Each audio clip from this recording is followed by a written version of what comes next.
stay. You're like a song stuck on replay. You smile.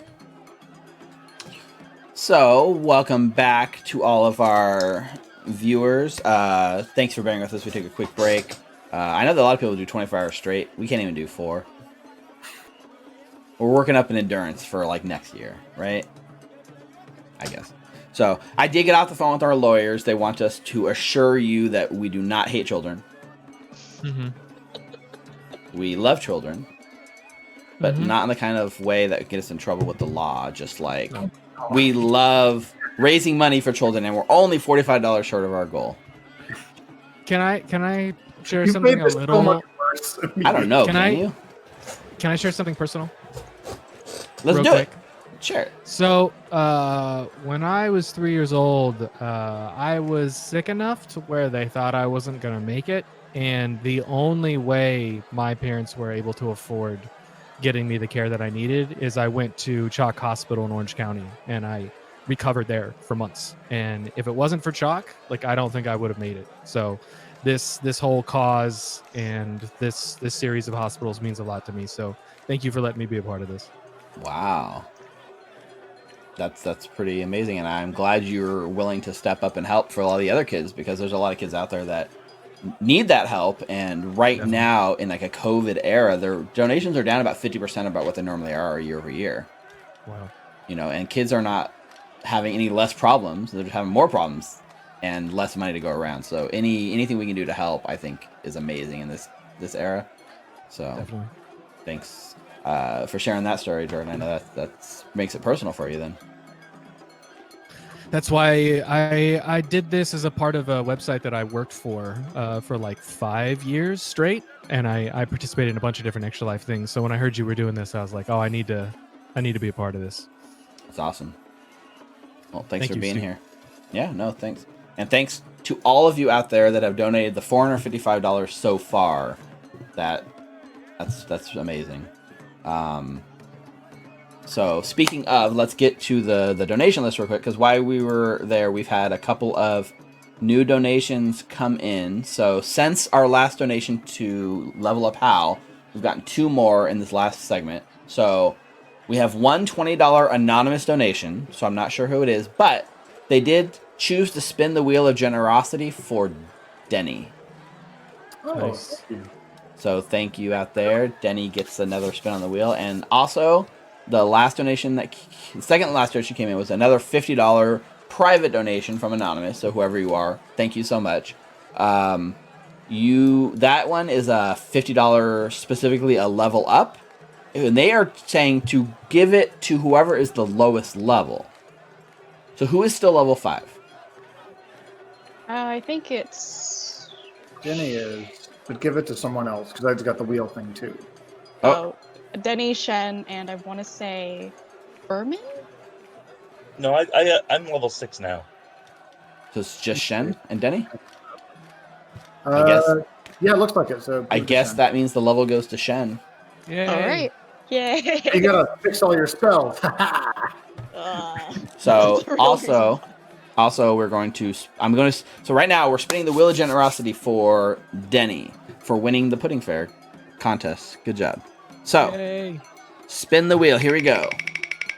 Wheel of generosity. Turn, turn, turn. You receive a point of inspiration. Nice. So you no longer have your crit portent die, but you do have a point of inspiration to spend as you see fit. Okay. So thank you. Bring us closer to our goal, and we're close. The other thing is I want to check off now that we're in the milestones. So we've crossed the $400 milestone. So this is what we're doing. $200 milestone says each player must spend an in-game. Must spend an in-game day playing each other's characters. Oh my God. So that's what we're gonna do next. We're gonna have people. I saw we just got another donation come through. Oh my God, we just got a donation that put us over 500, and Yay. I don't know who the magical Nice. person was, but that means we no longer have to do the stream. Good night, everyone. Oh wait, no. Da-da-da. Yeah, we're playing for fun, right? Yep. Let's see if I can get see who this donator was. It came through as anonymous. We love these anonymous donations. Let's see if I can. I wish they made it easier for me to download. Here we go. Okay, so this last donation came through. $50 donation, level up. So it's a $50 donation, anonymous. It says, roll a d6 and figure it out yourself. Yeah. I love it. So, there's only one of you that haven't leveled up, right? Yeah, it's just Denny. So But do we... D6 is more fun. You want I to just do a d6?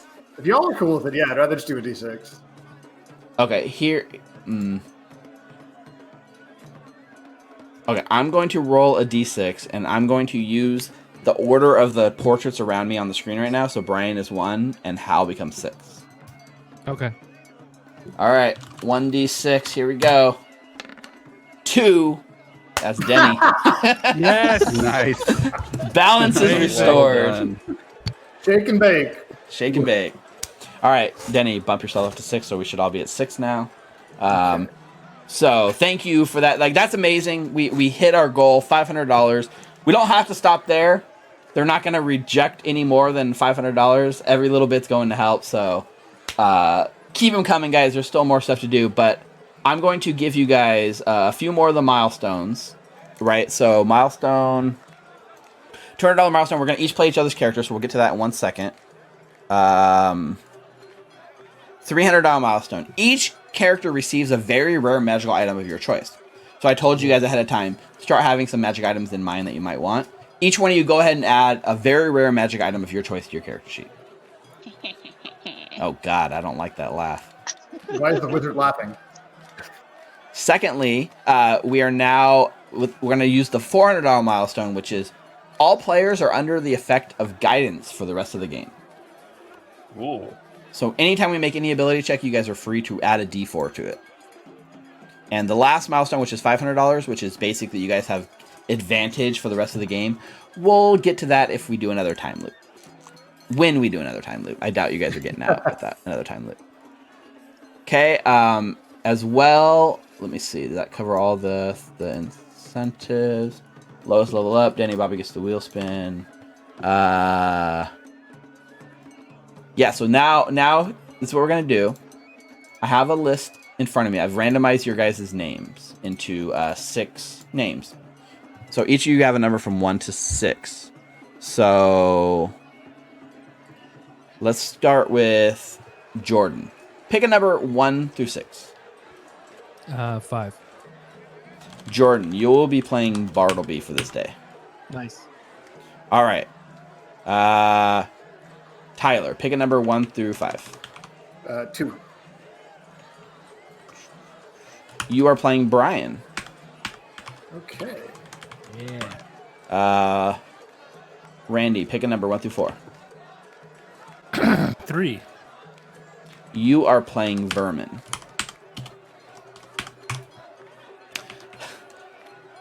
Brianna, pick a number 1 through 3. 1. You're playing Haladar. All right. And then Mike, pick a number 1 or 2. 2. You're playing Shen. You gotta do the voice. And Rick, that means you're playing Denny. So we spent 2 days with these characters. Yeah, we spent 2 days with these characters. So now let's see what you guys feel your take on those people's characters are. Okay, so getting back into the game, you guys wake up the morning of the Pudding Faire. It's weird. You step outside into the street, and everyone else seems to be going about the days. You're having the major deja vu. Everyone else seems to be lockstep, exactly doing what they were doing the day before. There's a bunch of giggling children that like startle a goose that like flutters into a gnome, causing the cakes to fly in the air and like land on her head, which exactly happens as it did the day before. The bird flies over, poops on the man's head. The gnome comes up. This might be different. This gnome comes up with these apples that you know are like rancid and tries to offer them for you guys to eat. No, thank you. Haladar will take it anyways. just Just to be nice. Okay. Yep. Just so you take it, and then he moves off down. Do you actually eat it, or you just take it to be nice? I just take it. Okay. Bad apples are not worth eating. Right. And then a barking dog chases the rat through the crowd, causing the tyrant to crip and break his nose again and bleed. But you guys are standing there watching this unfold before you, and you all look at each other, really confused. It's the morning of the Pudding Faire. What would you guys like to do?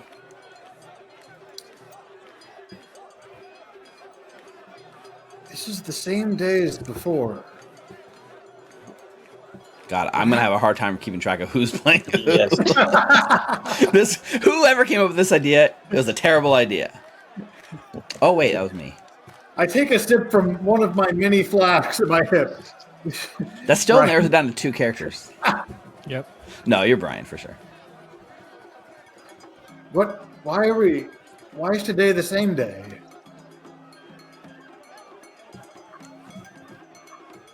It is the same day. You don't have to speak in rhymes anymore, so that's good. Yeah. I mean, it seems like the same day. Everyone's doing exactly what they're doing the day before. What would you guys like to do? Go, see? Well, I've already sampled all of the different ales and ciders, so I guess we can do something else today. Should we try to follow the mayor guy? Maybe him being a frog is like part of Oh, it. we can see how he became a frog. Yeah. Not a bad plan. So do you guys just plan to go to the tent and actually like wait for this thing to unfold? I think that probably sounds like a good idea. Because you know it happened like late afternoon, right? So you still got quite a bit of time before it happens, but it's no problem if you guys just want to go camp out and wait for it to happen. Yes, no. I mean, If I was still playing Vermin, I would be interested in checking out the psychic tent or trying to find that halfling girl. Right. That Because you know she think, at lunchtime, Elsie Rumknuckle was at lunch eating with you guys at the same time that Denny Bobby like won the contest and then went straight to the psychic. So you know exactly when and where she'll be, right? Unless you want to try to find her before that. I think Haladar's first priority would be to find Elsie. Okay. Oh, that's right. Vermin follows her, so that would definitely be his priority. Okay. Okay, is there another race so I get through the king again today? I mean, Well, let's go. here's the problem. If you don't win the race again today, you're not Pudding King. I'm the Pudding King, and I pop the goggles on my eyes every day. Let's do this. Do you want to go back and win again? Well, of course, do. Okay. That's what we do. That's what kings do. Okay. Well, you'll have to. I'll be there for some competition for you, Denny. Maybe I'm the king today. Denny Bobby's in second place. Well, I mean, I know Bartleby is your good friend and all, but I don't think you catch up with me. Okay. So you guys head towards the tent. So for Vermin and Hal, you guys are trying to find Elsie before, like, she shows up for lunch, or are you just gonna wait around till she shows up for lunch and just trail her again? Do you want to go find her? What she's doing now?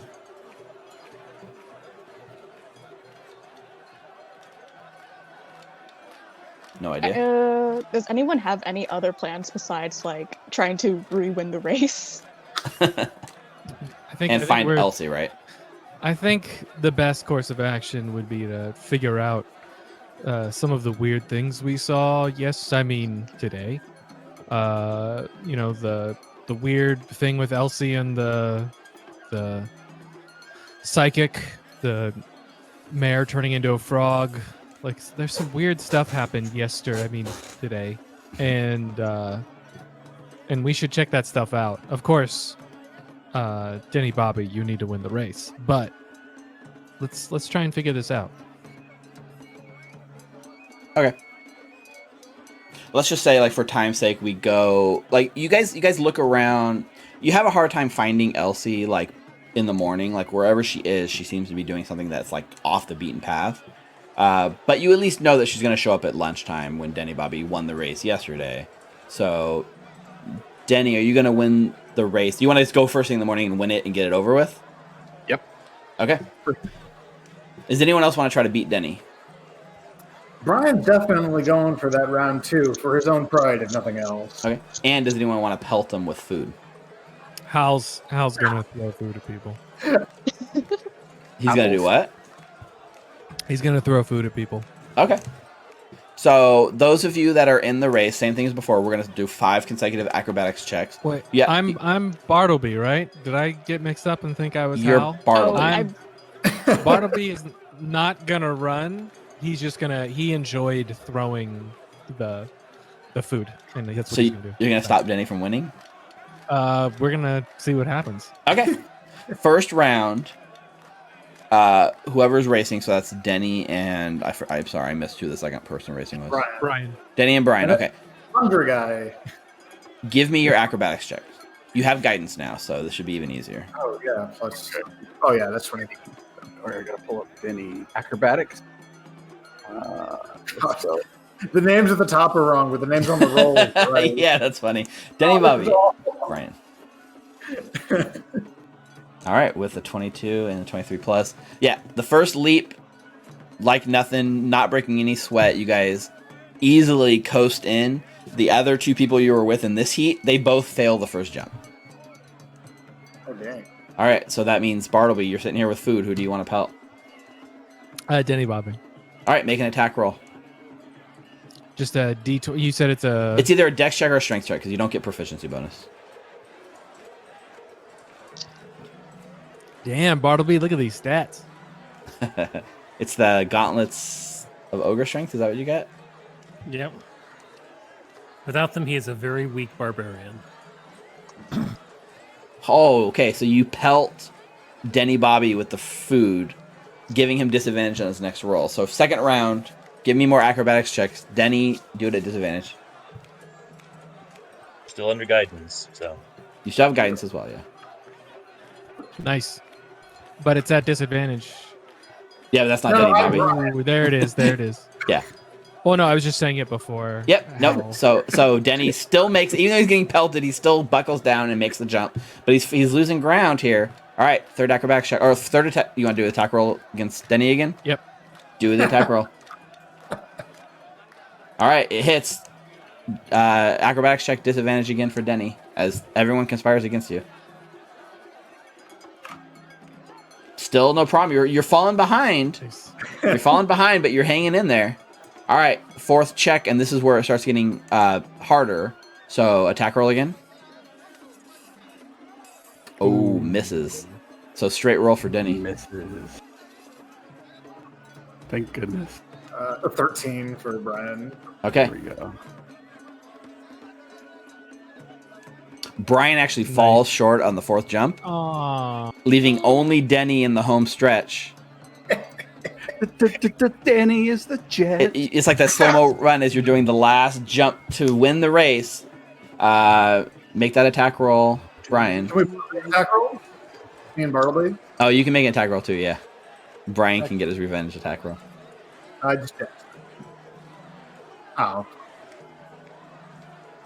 Yeah, your food misses, Brian.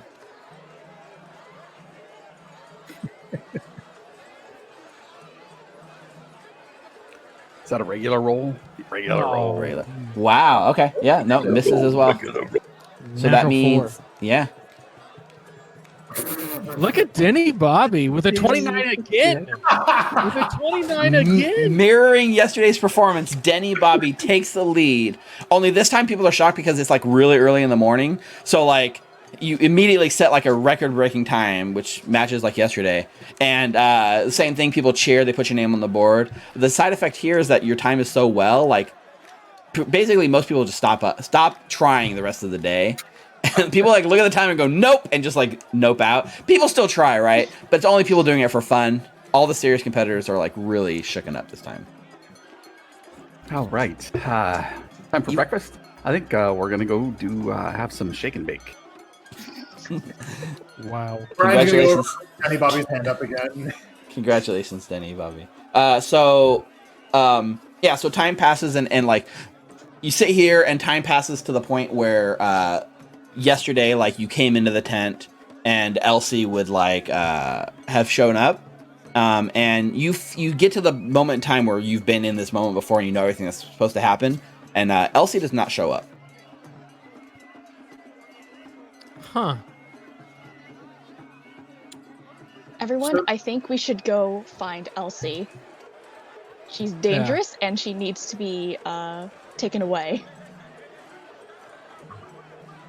Copy this list. Yeah, it might be that she knows what's going on. If she's acting different, just like we're acting different, maybe she's also stuck in the same thing we're stuck in. Or she's aware that she's stuck in the same thing. Yeah. So you still have a bit of time before the mayor gets turned into a frog. But not much. Like yesterday the mayor got turned into a frog within about an hour of now. So do you want to try to find her in the intervening hour? Sure. All right. Somebody give me I guess this would probably be either perception and or survival check to track her. I guess probably perception. We have to find her before we can track her. Haladar could do it because he has a +7. Sure, and the guidance. Oh, Wow, that's I'm rolling terrible. Oh, I'm also rolling We terrible. both are. Should we all roll or just the two of them? I'll allow 2, so those 2 are the thing. So 11 It's and a 12 and a something else. yeah, you kind of like are wandering the things, looking everywhere for her. Everything seems to be going on the same, right? Like everything is following lock and step, but no sign of Elsie whatsoever. And in fact, let's see, what would you guys notice this day? I think right around this time, there's like a loud, thunderish, like a noise that sounds like thunder that echoes from the southwest side of town. So kind of in this direction. From wherever you guys are, you just hear an echoous thunder that kind of draws your attention. That definitely did not happen yesterday. At least as far as you know. Clearly, this is an aberration. We must investigate. Yeah, so you Let's go. rush that way, right? And you can see that there is this this kiln, right? Like a potter's kiln. It's this huge furnace with this guy.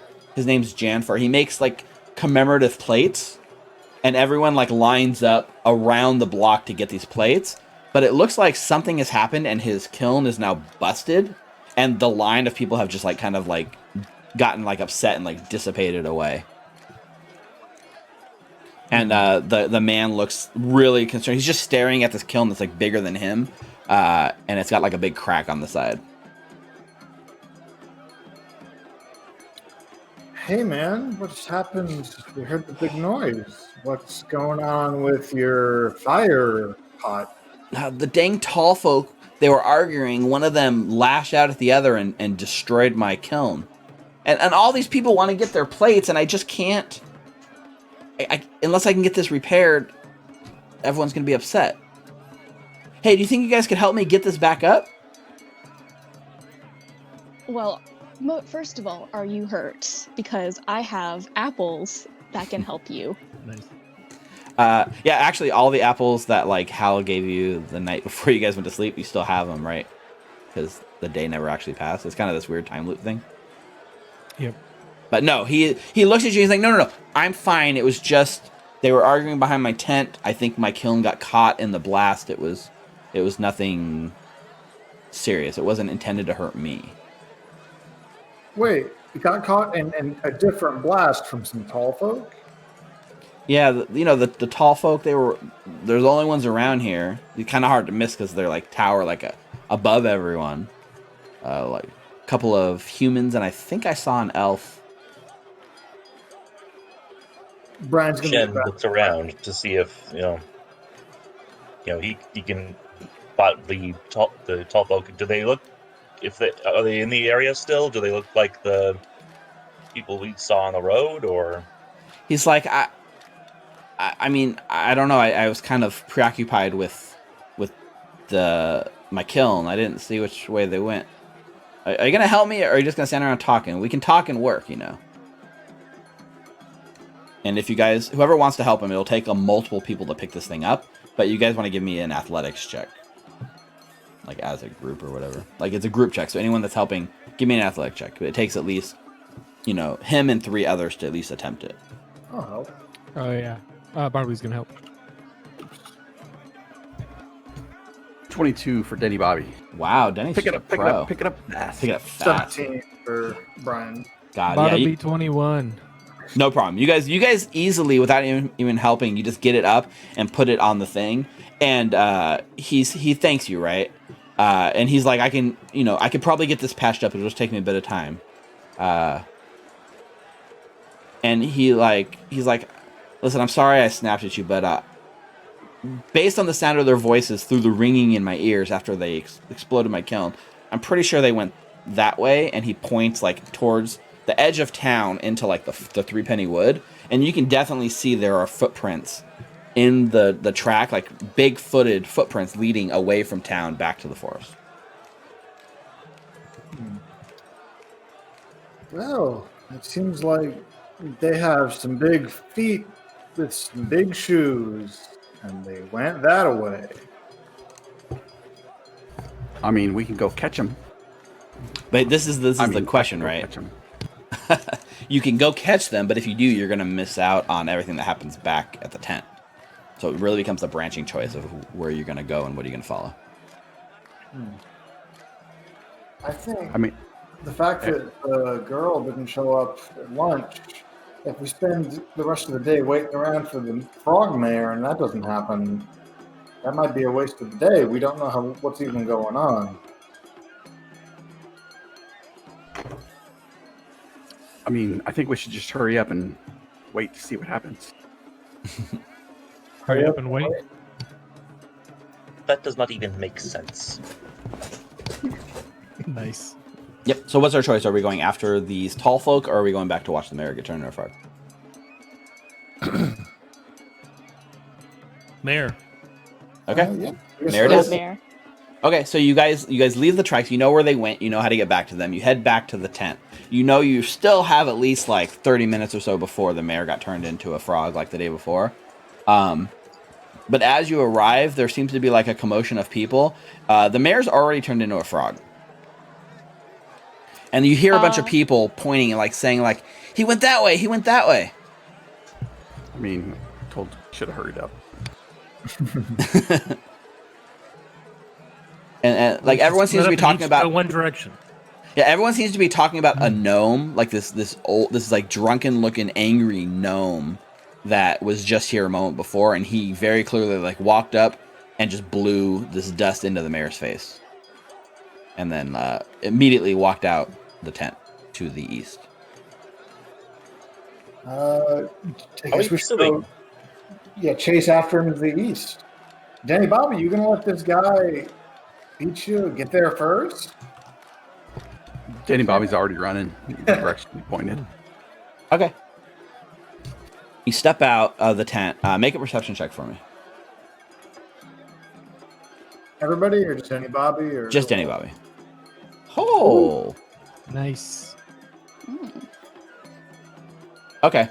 So you make your way out of the tent, and you're immediately scanning for this gnome, and you immediately see it. It's this gnome. He's dressed in pretty fancy clothes. The way he walks and looks like he's a little drunk. And you just watch, he's walking through the crowd, and there's this halfling carrying a tray of something, and he just moves his finger across the guy's waist, and the belt comes loose, and the guy stumbles and trips and falls and spills all the food he was carrying. And the gnome doesn't even stop. He just kind of saunters away, and he kind of turns over his shoulder and sees you looking at him, and then he grins and begins like skipping like towards the forest on the east.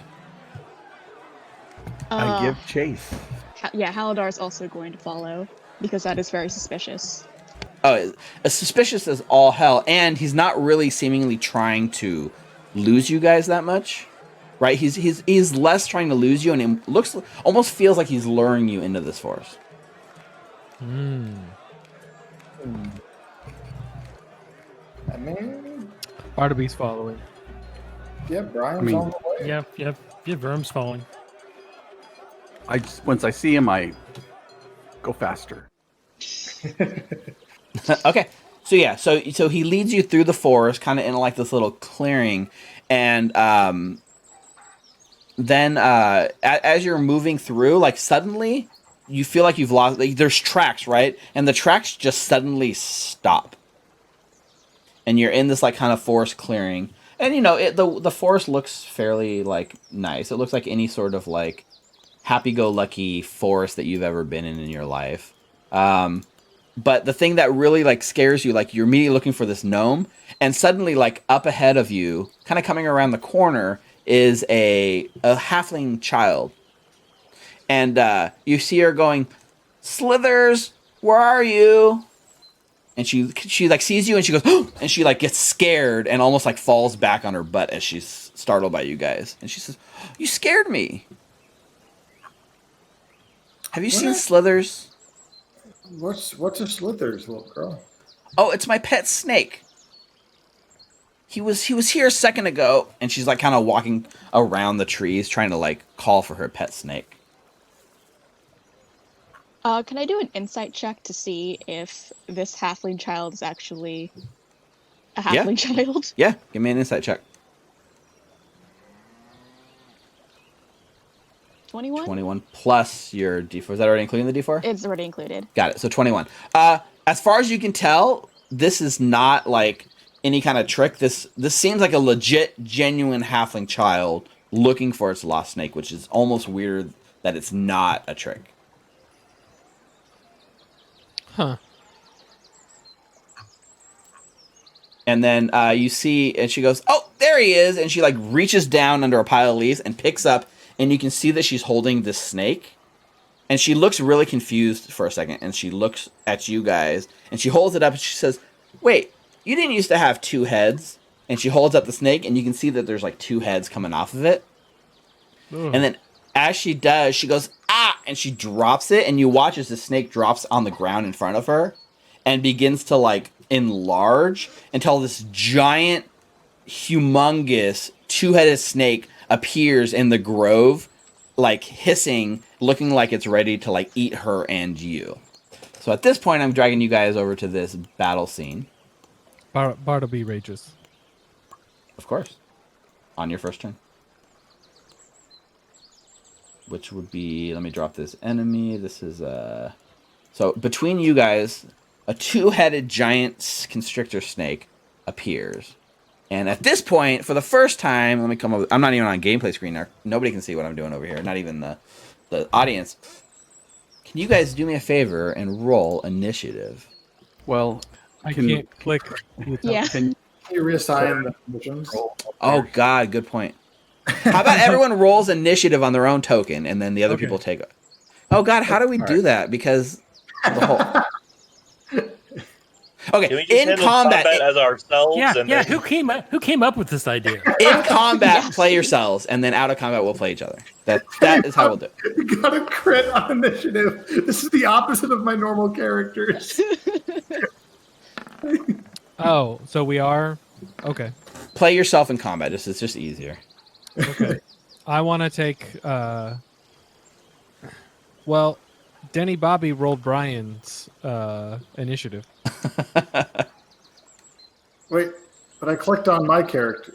Oh, But you shit, roll- I did. yeah, because you I had the have character three. sheet open. Yeah, so that would be actually be 23.16. Yeah, you should change it. You can change it yourself. Yeah, let me do that real quick. Oops. Oh, shit. One, Let me get Ooh, 316. Danny Bobby. 8.4. So who am I missing for initiative? A vermin. There you go. I added you at the bottom. Okay, descending. Denny Bobby.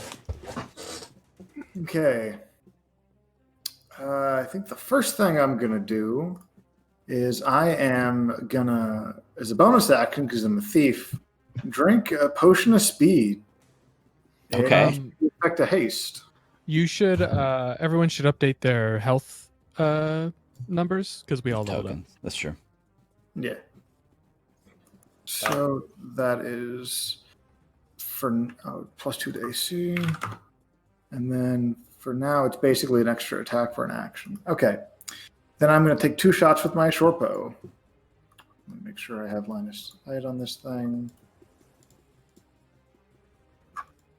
Yeah. And then short bow 1, short bow 2. And Shen, you're on deck. All right, 23 hits. That is 7 piercing. 7 piercing. And then Denny Bobby is not one to run away. He's going to hold his ground here. All right, Shen, you're up. Shen is going to cast Ray of Frost on this 2-headed snake. Okay. Is that an attack roll or a save? Attack roll. 21 to hit, 13 cold. Yep, hits. Is that that is Shen's turn. Is that disadvantage on his attack, or is that slow speed? Slow speed. Reduced by 10 feet until the start of my next turn. Perfect. So now the snake is slower than it was before. All right. So the snake looks like it's ready to like eat this child, right? And then you guys like blast it with arrows, and you blast it with like the ray of frost, and then it turns and looks at you guys, and it begins slithering in your guys' direction. It can only have 20 feet of movement, so it can't even get very far. And apparently Vermin lost the positioning losing game. So it actually is going to try to wrap itself around you, Vermin, and constrict you. Okay. Oh, it's actually, I gotta change the thing so it's visible. But that's a 17 to hit. 17 misses. All right. Just too small and quick. Yeah, you get over the top of it, right? And so it misses the constrict, but each head does get a chance to bite you. Actually, one head's gonna bite you, so that's a 24. I'm gonna smack my belt buckle and cast shield on myself. Okay. Which so actually, hold on, 18 plus 5. Yeah, never mind. I'm not gonna do that because that would still hit. So yeah. Okay. So it does bite you for 10 piercing damage. But that's it. And then the second head actually reaches out pretty far and has a 10-foot range, and it's gonna bite at Brian. Nice. It's a 17. That hits. Okay. So that is going to do 8 piercing damage to Brian. Bummer. All right, Vermin, you're up. Okay. Well, I'm going to, seeing as this thing is so close, I'm going to draw my arcane firearm. And so close, I'm going to flip a switch on it, and I'm going to do a shocking grasp. Oh. Okay. It's still an attack roll. Yep, spell attack. 21 hits. 21 to hit. Okay. And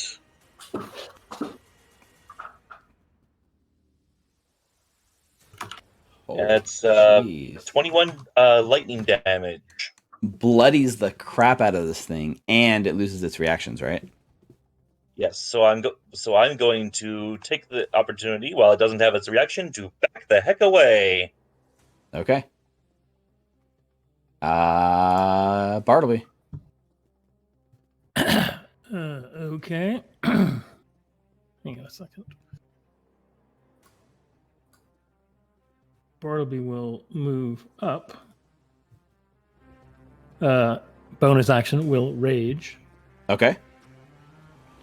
So let's see what happens.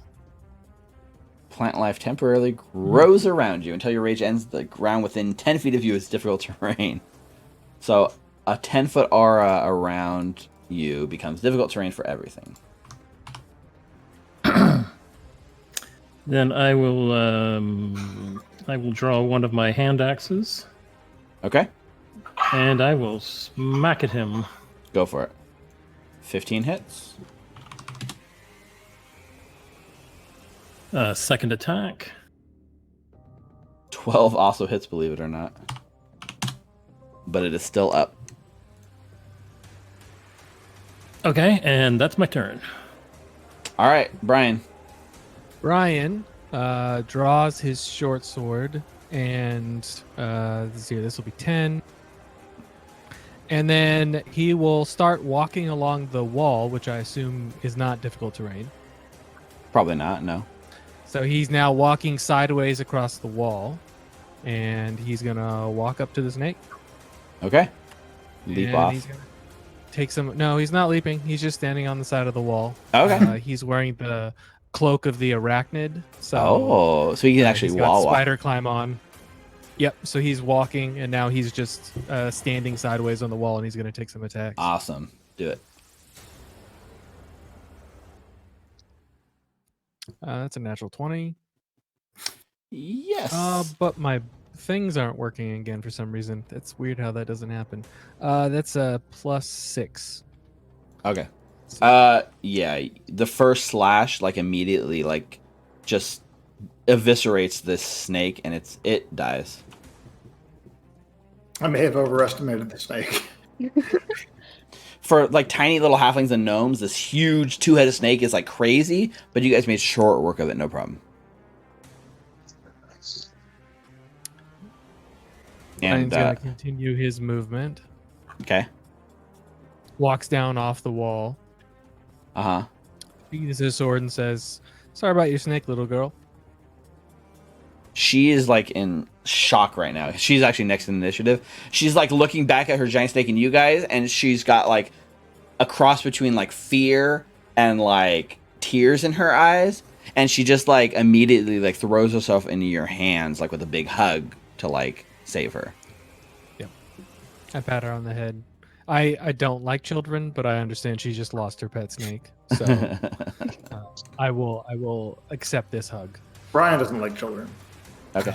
Not a, But yeah, this very quick, simple fight seems to have gone in your favor, and the fight's over. And we're back in the forest, and Cora, like, looks at you guys and asks if you'll, like, escort her back to the village safely, or, you know, in case something else happens. Are you hurt, little girl? She shakes her yeah, head, give- just emotionally. Would you like an have apple? an apple. Yeah, you should have an apple, Brian says. I'll take an apple. And Halidar hands her an apple. Okay. Yeah. So you're not too far out of town, right? But it does mean if you go back to escort her, you're losing a bit of distance on the gnome. But it seems weird that you, as of right now, have, like, no lead on where he is, because he seems to have stopped leaving tracks completely.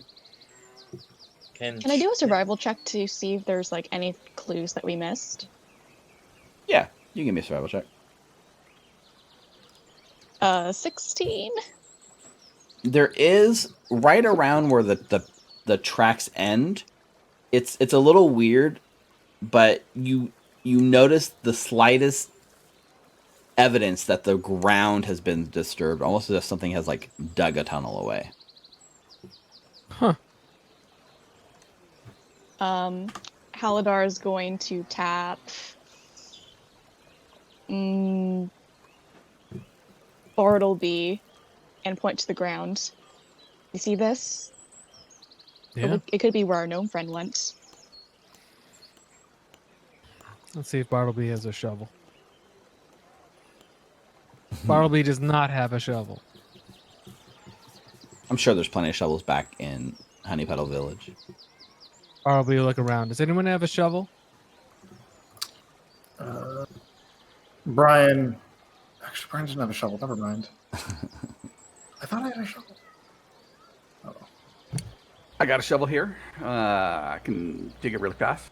If you want me to go ahead and dig it for you. Can you dig He's it? still under the effect of that speed potion, so he can dig really fast. I mean, you begin digging fast, right? Like digging down, but like it doesn't seem like the digging doesn't appear to be leading anything. There's like no trapdoor, there's no tunnel, there's no cave underneath. It like immediately as you start digging down, it just you dig like a huge like hole around you, and it's just dug up earth.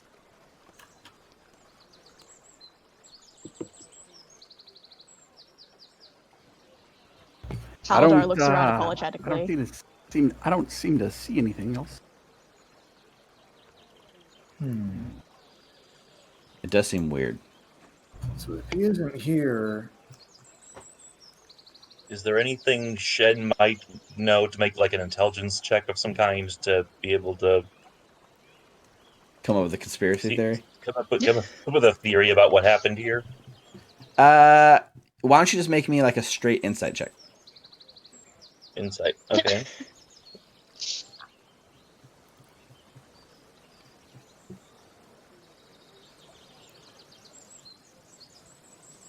Still under the effect of us, right?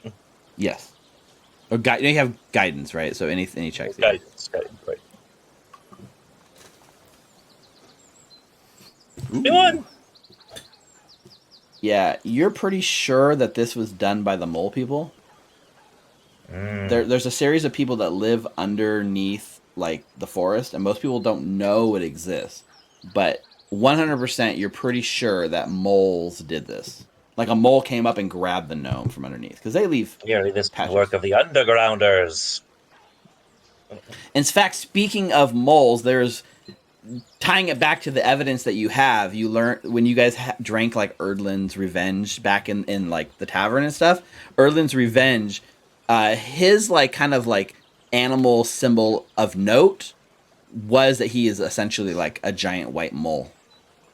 Oh, wow. So that is all the proof you need to know that 100% this is Erdlin that did this.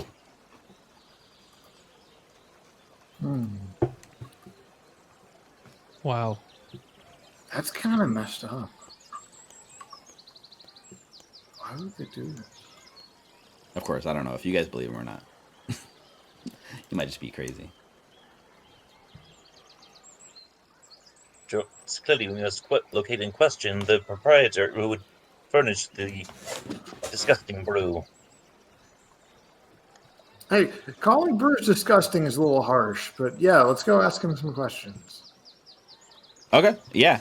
So you make your way back to like the cider tent, and Maze is there working and filling all the orders, and a lot of the ciders are starting to kind of run low, but there's still plenty of Erdlin's Revenge. And Maze, she tells you like she's not sure who brought it, like probably that guy, and she points at this gnome that's kind of like sitting in the corner, and he kind of comes over confused as he's like, well, can I help you? Yeah, I made the brew. It's become like a family tradition to provide Erdlin's Revenge to the Pudding Festival.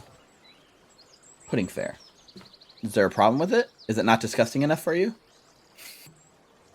No, it's beautifully made. It is exquisite in the detail that you took to make it as disgusting as possible. Well, thank you. I take pride in my work.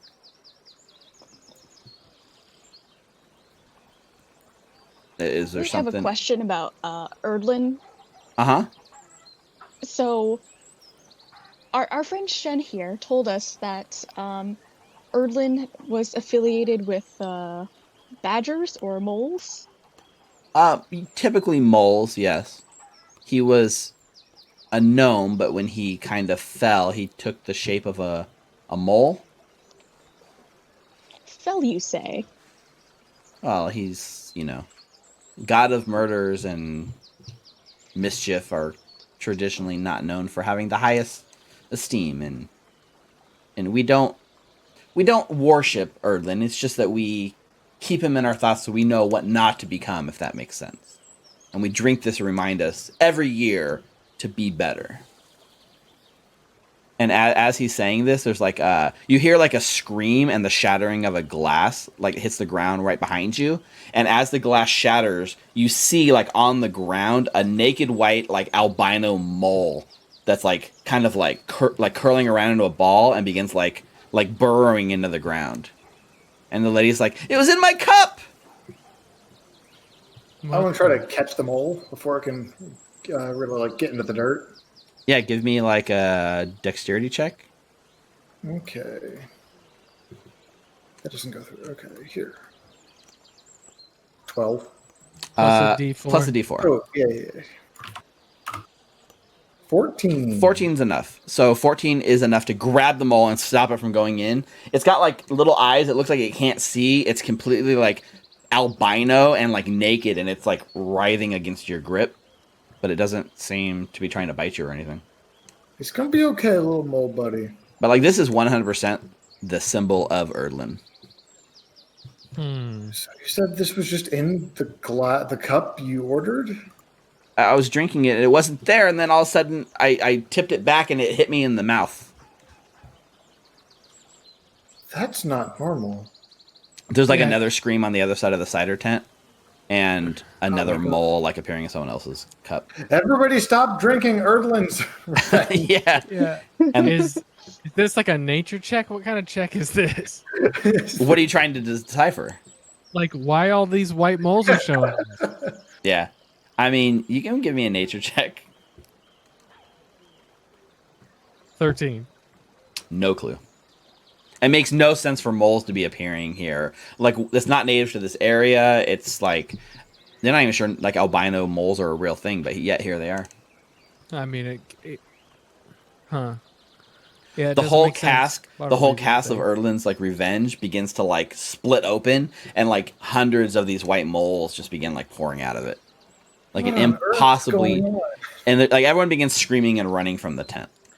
So, did we not see this today? I didn't see that. Well, we were here for a while yesterday, and I didn't see this. Yeah, this is I later. think I would have remembered this. This is later in the day than you guys would have been here yesterday, but like definitely didn't see this happen yesterday. And there's no moles in any of your drinks, but it certainly tastes like it could have been moles in the cask. You're not sure. I'm so confused.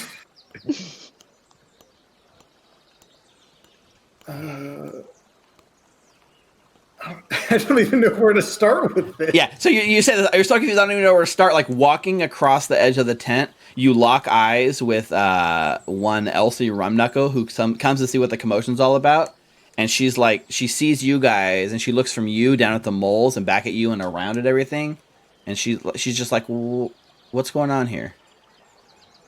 Moles in the Umbridge Revenge. That one, the really bad drink. She cautiously like kind of tiptoes in, and like kind of gives you guys like a bit of like a side glance, but is very interested in like one of these moles, and she reaches down and picks one up to like examine it, and you see her like kind of deep in introspection. She's like, a lot of weird stuff has been going on around here. Yeah, I think this qualifies as weird stuff. She nods in agreement. What other kind of weird things have been happening? Give me a persuasion check. Okay. Very charismatic. Ooh, that is a 21. You see her like she kind of like drops the mole and she scratches the back of her head, and she's like, well, it's kind of hard to explain, but have you ever heard of something called deja vu? Oh, you're going through a day a second time like we are. You too? But we met. Do you remember meeting me yesterday? Yep. Yeah. Okay. She takes a sigh, breathes a sigh of relief, and she says, "Thank God I'm not crazy." Yeah. I woke up and today, yesterday. Right. Yeah. Today. Yes. Yeah. But nobody else that seems to be under the same effects. So why? She looks around because he's like, "Why us?"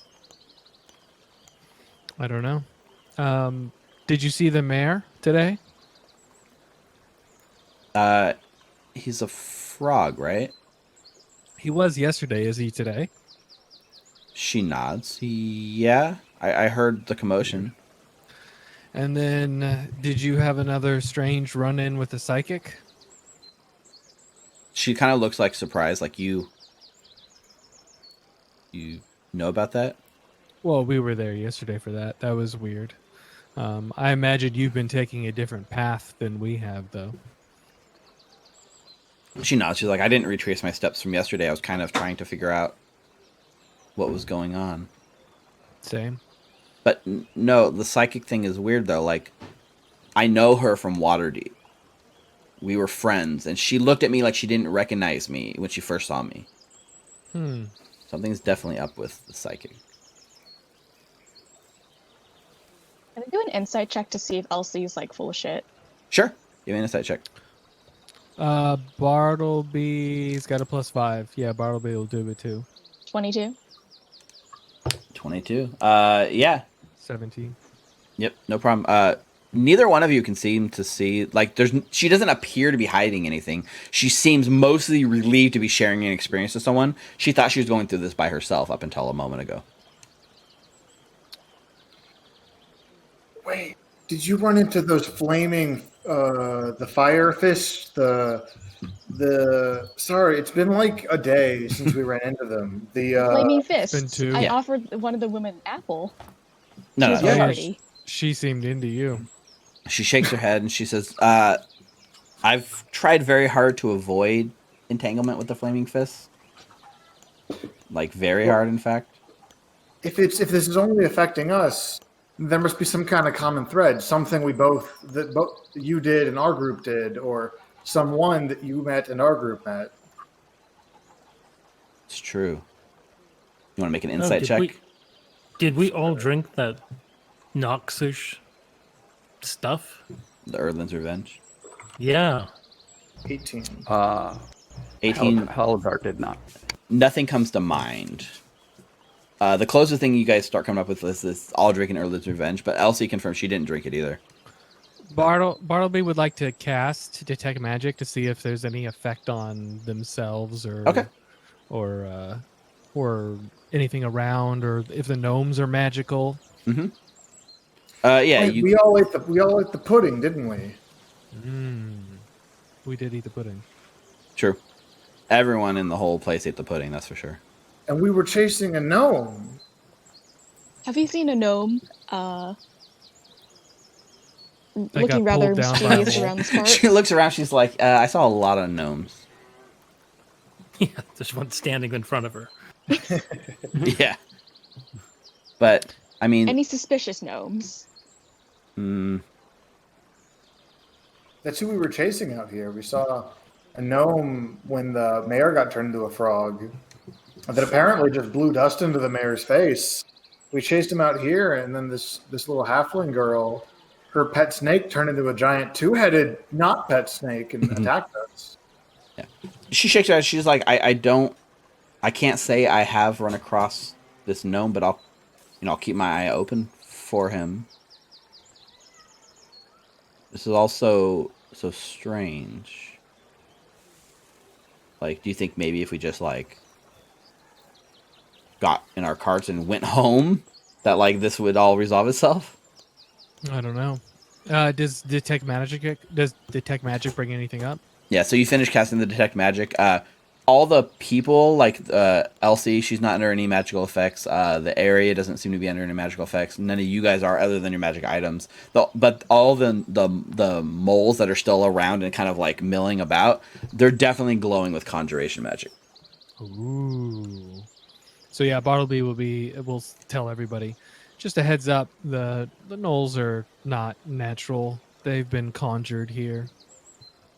They're not regular moles. The moles that Regular appear Regular in gnolls. that one brew, just out of thin air, aren't natural. Okay. Well, I mean, Thanks, Bartleby. we have a feeling. He gives a look at Brian. We have a feeling that there's some maybe divine intervention happening here. Maybe the mole god is pissed off that this festival kind of makes fun of it, or him, or however it identifies. Wait, he's not the god of moles. He's the god of like murders and stuff, right? And trickery. Is there a murders? Is there a murder afoot? I mean, you could ask around and see if anyone's been murdered.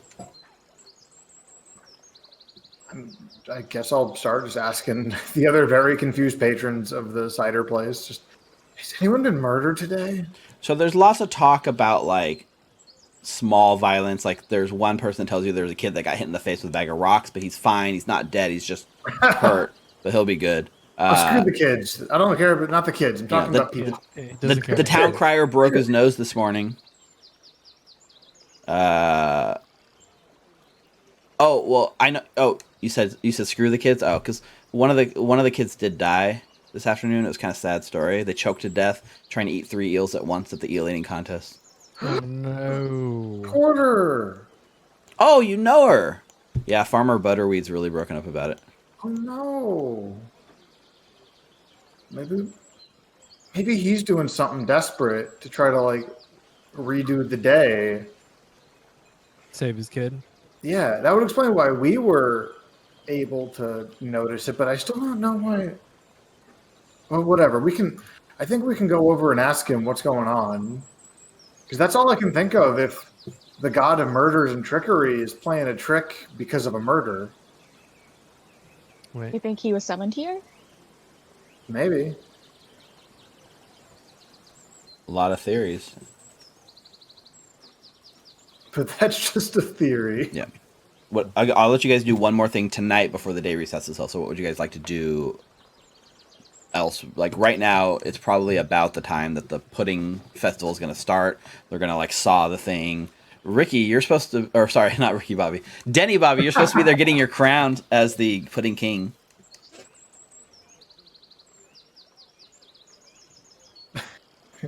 It's kind of like loses a bit of its, impact knowing all the bad stuff that happened today, right? So Denny Bobby is played by Rick, and this becomes Ricky Bobby. Oh, God. Wow. Perfect. So what would you guys like to do? One last thing before we go through another time reset. Maybe see if we can't catch Porter's father. Okay. Figure out what happened. We could probably do that at the pudding tasting because he'd probably be there. Oh yeah, celebrating After his festival. child dies. Okay, well that's I don't know where else would he be? I mean, because he had his Hamlet. He had the pig that was a really good mattress, but that's probably over already. Elsie says, "Oh no! His pig. Yesterday I went to go check out the livestock. Someone stole his pig. What? Someone stole his pig, and his daughter died. He's having a rough day. That's rough, buddy. Yeah, that's not good. So maybe it all does revolve around him. Maybe he is the missing link. I did meet him in the morning yesterday. He was very proud of his hog. Like a sausage link? No, he was sure that he was going to win the prize, and he was in tears yesterday because his hog didn't. If his hog's stolen, he's not going to win. And then today, well, did his child die yesterday too? I feel bad for not knowing. Shen, are you keeping track of all these misdeeds and misadventures that have been happening today? Of course I You am. take Shen has got like some parchment out and taking copious notes. Okay. Okay, good. You're not So- going to have them tomorrow, so you should probably commit them to memory before you go to sleep. So yeah, before so you go you, to sleep, commit them. We to won't know for memory. certain until we actually observe the effects. so you go back to find Farmer Butterweed, and he's not at the pudding festival, right? He's just back, like he's at his house because he lives here. So you go to his house and you knock on the door, and he comes out, and he's got like a really like sad look, and he's just completely broken up over like his daughter choking to death on the eels, and he's just like, I knew she wasn't old enough. I should have stopped her. Hey man, you can't stop kids from chasing their dreams, man. If her dream is to eat eels without using her teeth, then all you can do is just support her. I feel the need. Like Brian would not give a shit. Oh, that's true. She's a kid. He doesn't care. Survival of the fittest, bro. I completely forgot. Darwin effect. Right. The brightest stars burn the fastest. Like this guy. Oh my god. We're the worst. He just shakes his head, and he's like, Yeah. At least I got my hog here. And he, like, pats down, and you realize, like, he has his pig with him. Oh, where did you find the pig? What do you mean? It was gone. No. Or was it Yesterday. not I think I would gone? know if my pig was missing. He's been at my side all day. And look, and he shows you it's got the ribbon on it for winning best hog and show. Congratulations. Thank you. Shen, take that down. It was different. 3 seconds after saying the notes probably won't be useful. Well, Shen's smart. Shen will commit it to memory. The act of writing the notes. But yeah, so yeah, I mean, obviously the pig was stolen yesterday because Elsie saw it, but like today, that whatever that event was did not happen. Interesting. Yeah, so some stuff seems to be happening a little different today. And So this is a little out of left field. And I'm sorry if this is a little insensitive, but did you make a deal with some kind of gnomish Satan to get your pig to win the contest? It would have looked like a mole. Yeah, like They could Satan have in the form taken of a mole. the identity of a mole. Or the appearance. he shakes his head and he's like, "No, what are you insinuating?" Any encounters with moles? I think we're stuck in some kind of like mole Oh, day Brian, No. Brian. It's not a He's groundhog. gonna, we're gonna sound nuts if you say that. Yes, people will not take I've been it drinking a seriously. lot. I'm a day drinker and a night drinker. Yes, so. but Brian's a functional drunk. You didn't say that. You just said drunk. I did say that. Probably not on the stream, but he's very functional. But yeah, All right, well- he says no. He doesn't know what you're talking about. Like the only thing he swears he was doing was like going to Baldur's Gate. He wanted to get his hog like actually looked over and weighed and made sure that it was accurate. And because he was sure bringing the hog here, the locals were going to cheat him, and he wanted to have like all the certifications to back up the hard work he's put into this hog. I love how he lives here and he's like, no, the locals are gonna screw me. That's like it, right? It seems to be like there's some kind of like in politics that he is like, nope, they don't want to let me win. This year I'm gonna win, and he did. Any enemies that you have?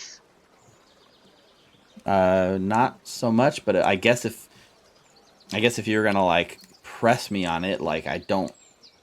He like looks around. He like whispers, "I don't really trust the gnomes." Bartleby kind of takes a step back and he's like, oh, I knew it was going to come to racism at some point. Well, I mean, you guys do know, in fact, there is this gnomes apparently going around causing chaos. Yeah, but it's not a gnome. It's a gnome evil god. Maybe. Well, we crossfade from here to the next morning.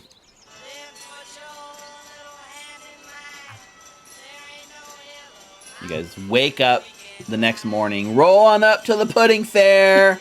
Praise Erdlin! You guys So look at we each in- other confused are we in because our- that is This that fair is is quickly definitely losing its charm. Yeah. yeah, like this. He's alternating between rolling up to the Pudding Faire and yelling "Praise Erdlin" as he like wanders down the street yelling. Oh, we sing praise Erdlin now? Yeah, Was he saying Oh. that the first day, or no. Nope. So Erdlin's definitely keeping us in here. Hold on, am I Brian or am I Bartleby? Oh, you guys I look are- down at my body. You guys are back to your regular cells, and So Brian says it was so weird being Bartleby.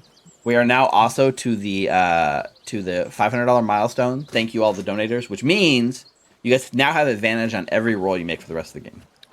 Ooh. Ooh. Awesome. Thank you. Thank you. Thank you. Thank Thank you. you for donating.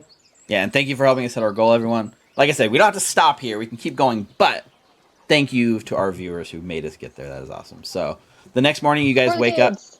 Yeah, for the kids, not F the kids, like Yeah, for the not- kids. Not the other F the kids. Like, forget the kids. So so we kind of like roll on out, right? And same as usual, right? There is the children chasing the goose, and it, kind of knocks over the lady holding the cupcakes. Wait, I gotta check. Did we get another? Oh, we got the donation that put us over the top. Did we do the level up for that? I think we did, right? No, Let me see. we're all level 6. We've only got the level ups from the donations. Right, no, not, but like the last donation, do we cover whatever the last donation was? I think we did. Yeah, I think so. Was it Yeah. the one where it's like a roll a d6 and it went to the one person who didn't have a level up yet? That is the same one I have on my list. Yes. Okay, so Yeah, we okay, haven't cool. gotten another one since then. Just want to make sure. Okay, so yeah, we wake up, right. Goose knocks over the lady carrying the cups. Bald man gets pooped on his head. The gnome tries to offer you the obviously rancid apples, and then the town crier like trips and breaks his nose. Morning. Morning. What do you guys like to do? Shen's gonna be on the lookout for any suspicious looking gnomes. Vormin is going to start casting a ritual detect magic. Okay. Denny Bobby is gonna just run to the hog pens with Porter's dad ASAP in the morning. Okay, yeah. You run there in the morning, and so you're casting the detect magic. But while you're doing that, Denny runs over there, and you see like Porter and Farmer Butterweed, and they are sitting there like proud of their hog, and he's like, "Oh, friends, did you guys sleep well? Denny, you're so fast. Slow down a little bit. Slow down. This Pudding Faire is all about taking it slow and relaxing and enjoying things." No, it's not. It's not about enjoying nothing. I've been last for 3 days. Been living in the previous day of my life. You've been to the cider stand already? Also, pay Twice. attention. Bobby's been first every time. What are you talking about, Tyler? Only in the race, but then he goes back, so he's in the past. He's slower than before now. Yeah, and Vermin finishes detect magic. Is it a 10-minute? How long does detect magic last? For a ritual, it's like a 10-minute casting time, I believe. So how long does the spell last? Well, actually, it's 11 minutes, but hold on, not. It's 10 minutes casting time as a ritual. Concentration up to 10 minutes. Okay, so 10 minutes, 11 minutes to cast, 10 minutes on. Okay. He's like, no, everything's fine. And then you see like Porter's like, Daddy, can I go watch the eel eating contest? And he's like, all right, but be careful. Just watch. Do not participate. Perhaps we should follow her. And she looks at you, she's like, oh yeah, of course. I'm just, Daddy said I was old enough to compete this year. There's a kids division. No, there isn't. He didn't say that. He looks confused, and he's like, no, it's fine if she competes. Brian leads over and like whispers to the group, maybe we let her do it and then we just save her when it happens. I mean, I've gotten sick plenty of times. There's ways to make people spit up whatever's stuck. Yeah, I'm gonna go with her. Yeah, and if she starts getting hurt, we can just like kick her in the stomach as a Heimlich kind of thing. Shin, do you have polymorph? You could just turn her into like a hippopotamus or something. No, and also this sounds like a colossal waste of time. Look, I hate children, but I don't want them to die. Our job is to find this gnome person who, by the way, sounds completely illogical. Doesn't seem like a druid, so therefore cannot summon any sort of creatures, such as moles, or turn into a mole. So all I'm saying is we should be looking out for this gnome and not thinking about some child.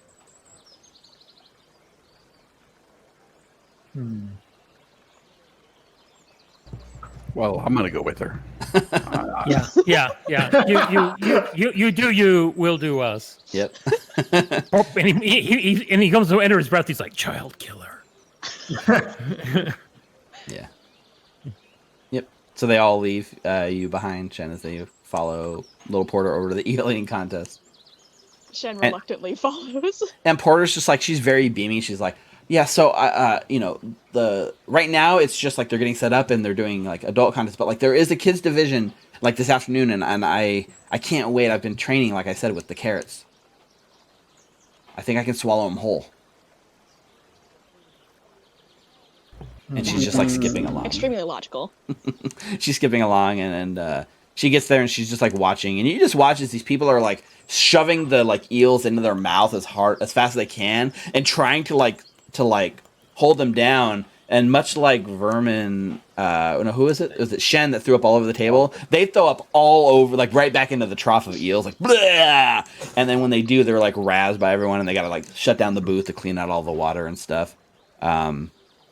But it seems to be like more or less a standard eeling competition. Although, you're kind of like sitting around, and I guess the one thing that really stands out is like this eeling competition is kind of like an anti-Erdlin sort of like event. It's like a very big thing in like Gnomish traditions, and it's basically kind of a story that relates back to Erdlin's banishment into the underworld, because he was like, apparently there's some Gnomish story about Erdlin being banished in the form of an eel to the underworld. So that's why everyone eats these eels to kind of overcome Erdlin's influence on them.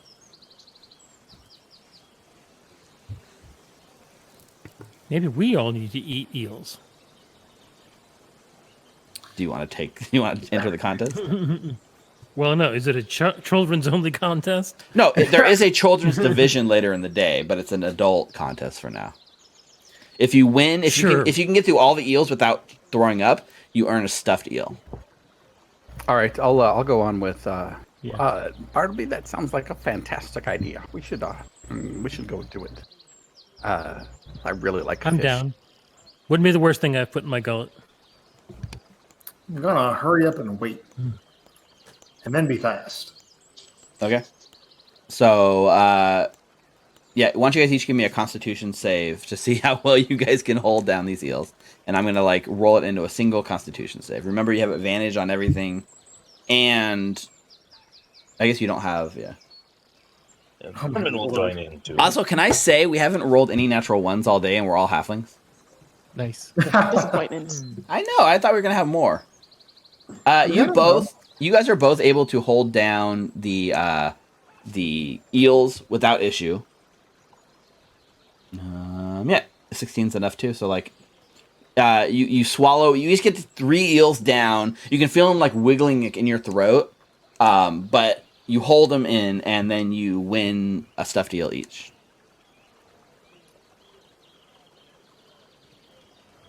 That was not so bad, Bartleby. Pretty good. Not as good as these apples, but Porter's clapping and cheering for you and saying, "You guys did so great. You guys make it look easy." Well, I don't want to tell anyone, but I kind of thought I could win if I swallowed all 3 at the same time. That's a terrible idea. That's bad form. You don't want to try. Given the circumference of your throat, it sounds extremely irresponsible, and also you will likely die from it. In fact, I believe you did die from it. See, when you really want to do drafting, it's you get one going, and the other one follows really closely behind it, and the other one, and it's just better sequentially. I believe that's called aerodynamics. Make a persuasion check, Bartleby. I know a lot about aerodynamics. How do you go fast? Oops. Don't forget you have advantage and guidance. Oof. Ooh. Plus a D4. We've rolled a few 2s. Yep, but no ones. No ones. 17. Ooh, 17. Yeah. So she agrees it's a bad idea. She's not going to try to eat 3 eels at once. You've convinced her. Brian kind of stands there and starts talking to himself, and he's like, wait, if we fix this, maybe we can go and stop. Oh, group. Because I know Bartleby's names, but and Shen, because Shen, who could forget you, Shen?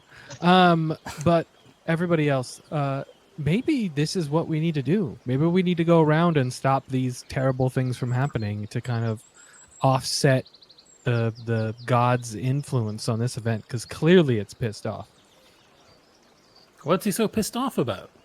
Well, this event especially is like making fun of the god, how it got turned into an eel. So this one would, out of all of them, be the one that. Hold on, and he takes a swig of his wineskin. Oh God, I don't normally talk this much. Would be the one that it would like have revenge at, which is why we just talked her out of doing the stupid thing she was going to do. Because she's an idiot. I mean, a child. I mean, an idiot.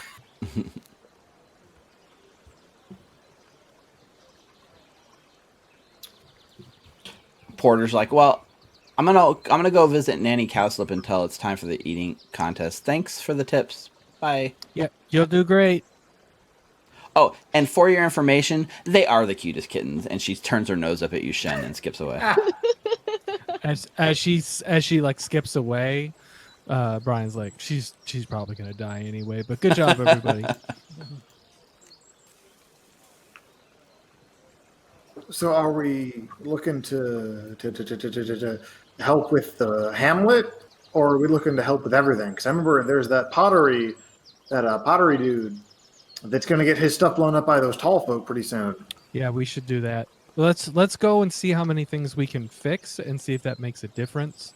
Well, I would like to propose something that has apparently slipped all of your minds. Sure. At least, yes.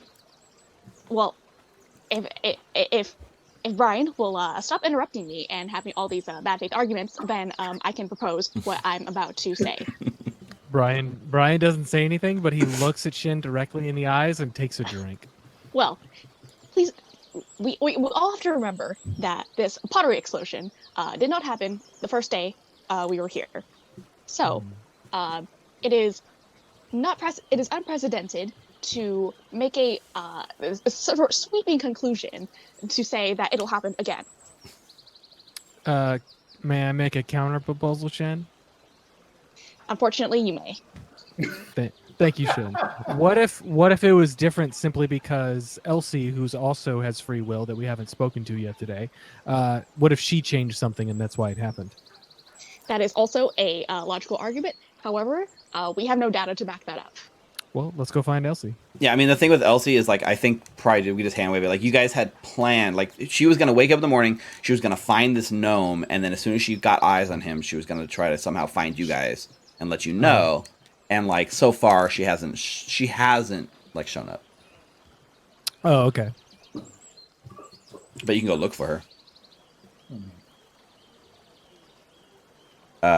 And as you guys are doing this conversation and you're kind of here at the eels, there's a commotion from the tent, and you hear someone scream, "You turned the mayor into a frog!"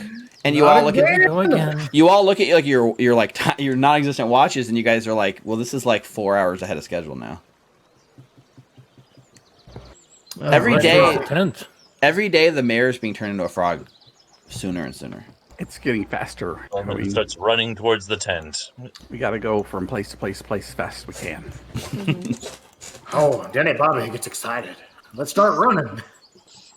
So yeah, so you rush to the tent, and it's still pretty early in the morning, like probably no later than 10 o'clock, and the mayor's turned into a frog, and everyone's gathered around trying to figure out why.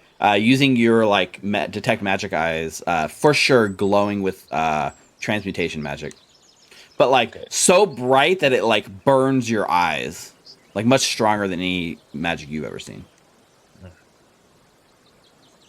This is no good. You know, I'm kind of blink the spell away and look around to see if I can spot the gnome we saw yesterday tonight. Right. Yesterday. Yeah, give me like everyone says the same thing, which is basically he like after he did the smoke, he just left east out of the tent, the same as the day before. Okay. So Rush to the same place then. Yeah, could I go like circle around him if I know that he's going to go to that eastern forest?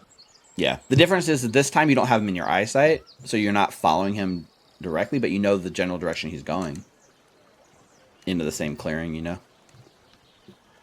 Okay, I'd like to do that then. just full on sprint, try to cut him off, or at least get behind him so he can't just do whatever he's going to do and get abducted by mole people. Yeah. So so you rush as fast as you can, and that's pretty fast. And you get to the edge of the town, and you see him kind of just like leaving the town, similar to like the day before. And he turns and looks at you, and his eyebrow goes up. And he looks at you, and he says, he actually like takes a step back towards you and goes, "Who, me?" Yeah, you. Where are you going? Nowhere. Brian would be. Yeah, you with guys were Denny. pretty much right after. He kind of walks you. He looks very interested, and he's like, "I was just going for a stroll. What are you doing?" Trying to stop you from going in the forest and messing with some little girl snake. His eyes like go like a little wide, and he goes, "Oh, why would I do that? Interesting. I don't know. You guys We have need- time? You guys have time for a drink? Maybe we can sit down and have a conversation." That sounds good to me, but none of that embrace Oldran or whatever. This stuff's rotten. This is your Zeke like shining through where you get the gods' names wrong. Brian squints and he's like, "I accept the drink, but that's it." Also, to your detect magic eyes, like this gnome look, there's no magic coming off it. He'll kind of like pull you guys like into like a little like table that is like set up, and he'll like shoo the people that are sitting down away so you guys can all sit, and he'll sit you down, and he'll look at each one of you, and you can see he's like really trying to figure out what's going on. He says, "Can you guys, why don't you explain what you think you know, and I can maybe fill in the gaps a bit. I'm just a little confused as to what's going on here." Let's say, hypothetically, there is a gnome on the loose, disguised, or I say gnome, but I actually mean a god who is disguising himself as a gnome. Fallen god. And Right. this gnome, this god disguised as a gnome, is causing chaos and killing people, which, by the way, as last time I checked, is illegal here. Fallen god. Yes, I mean, go on. Now, as purveyors of justice and of this town, we are under the obligation to track down this fallen god, as my companion Brian here keeps reporting to him to be, and we wish to bring him to justice. Brian looks so confused, like, purveyors of justice. We're purveyors of justice? He's like scratching his beard. Brian, when did we become purveyors of justice? I don't know. I'm so confused. Did I miss that day? Brian, it's for the kids. We're doing it for the kids, remember? Hey, you know what? Sure, whatever, bro. He takes another drink. Yeah, he like stroking his beard, and he's like, I mean, that's a very astute observation, but I'm just not sure.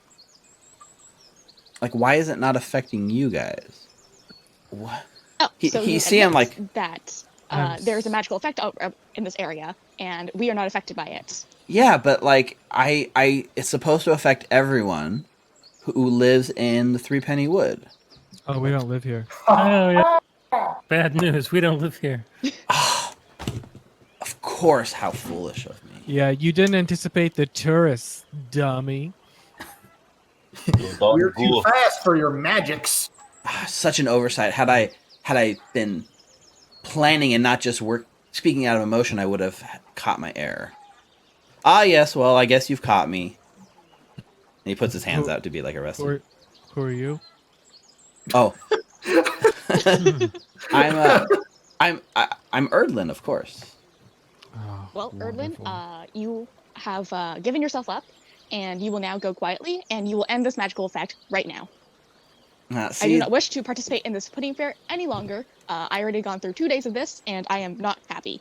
that's where you got this wrong. You see, this curse doesn't end until I get to taste the pudding. Okay, cool. Every day. So Is that- we'll help you win. We'll help you win the stupid race. I don't but want to can win the we- race. can- I don't want to be pudding king. No. I just want to taste on. the pudding. Why haven't you been able? Or Why haven't you been able to taste the pudding? Fallen God, hold on. Okay. I want this to continue at least 4 more days because I need to keep winning the stone skipping contest because I like seeing the children cry. But besides that, Me too. That's the best. I hold my hand out for a high five to Erdlin. Yeah, he high fives you. Like, I like this one. Good shit. But what? Just eat the Why couldn't you just show up and have some of the pudding? Yeah, just eat the pudding, bro. I They let everybody have the pudding.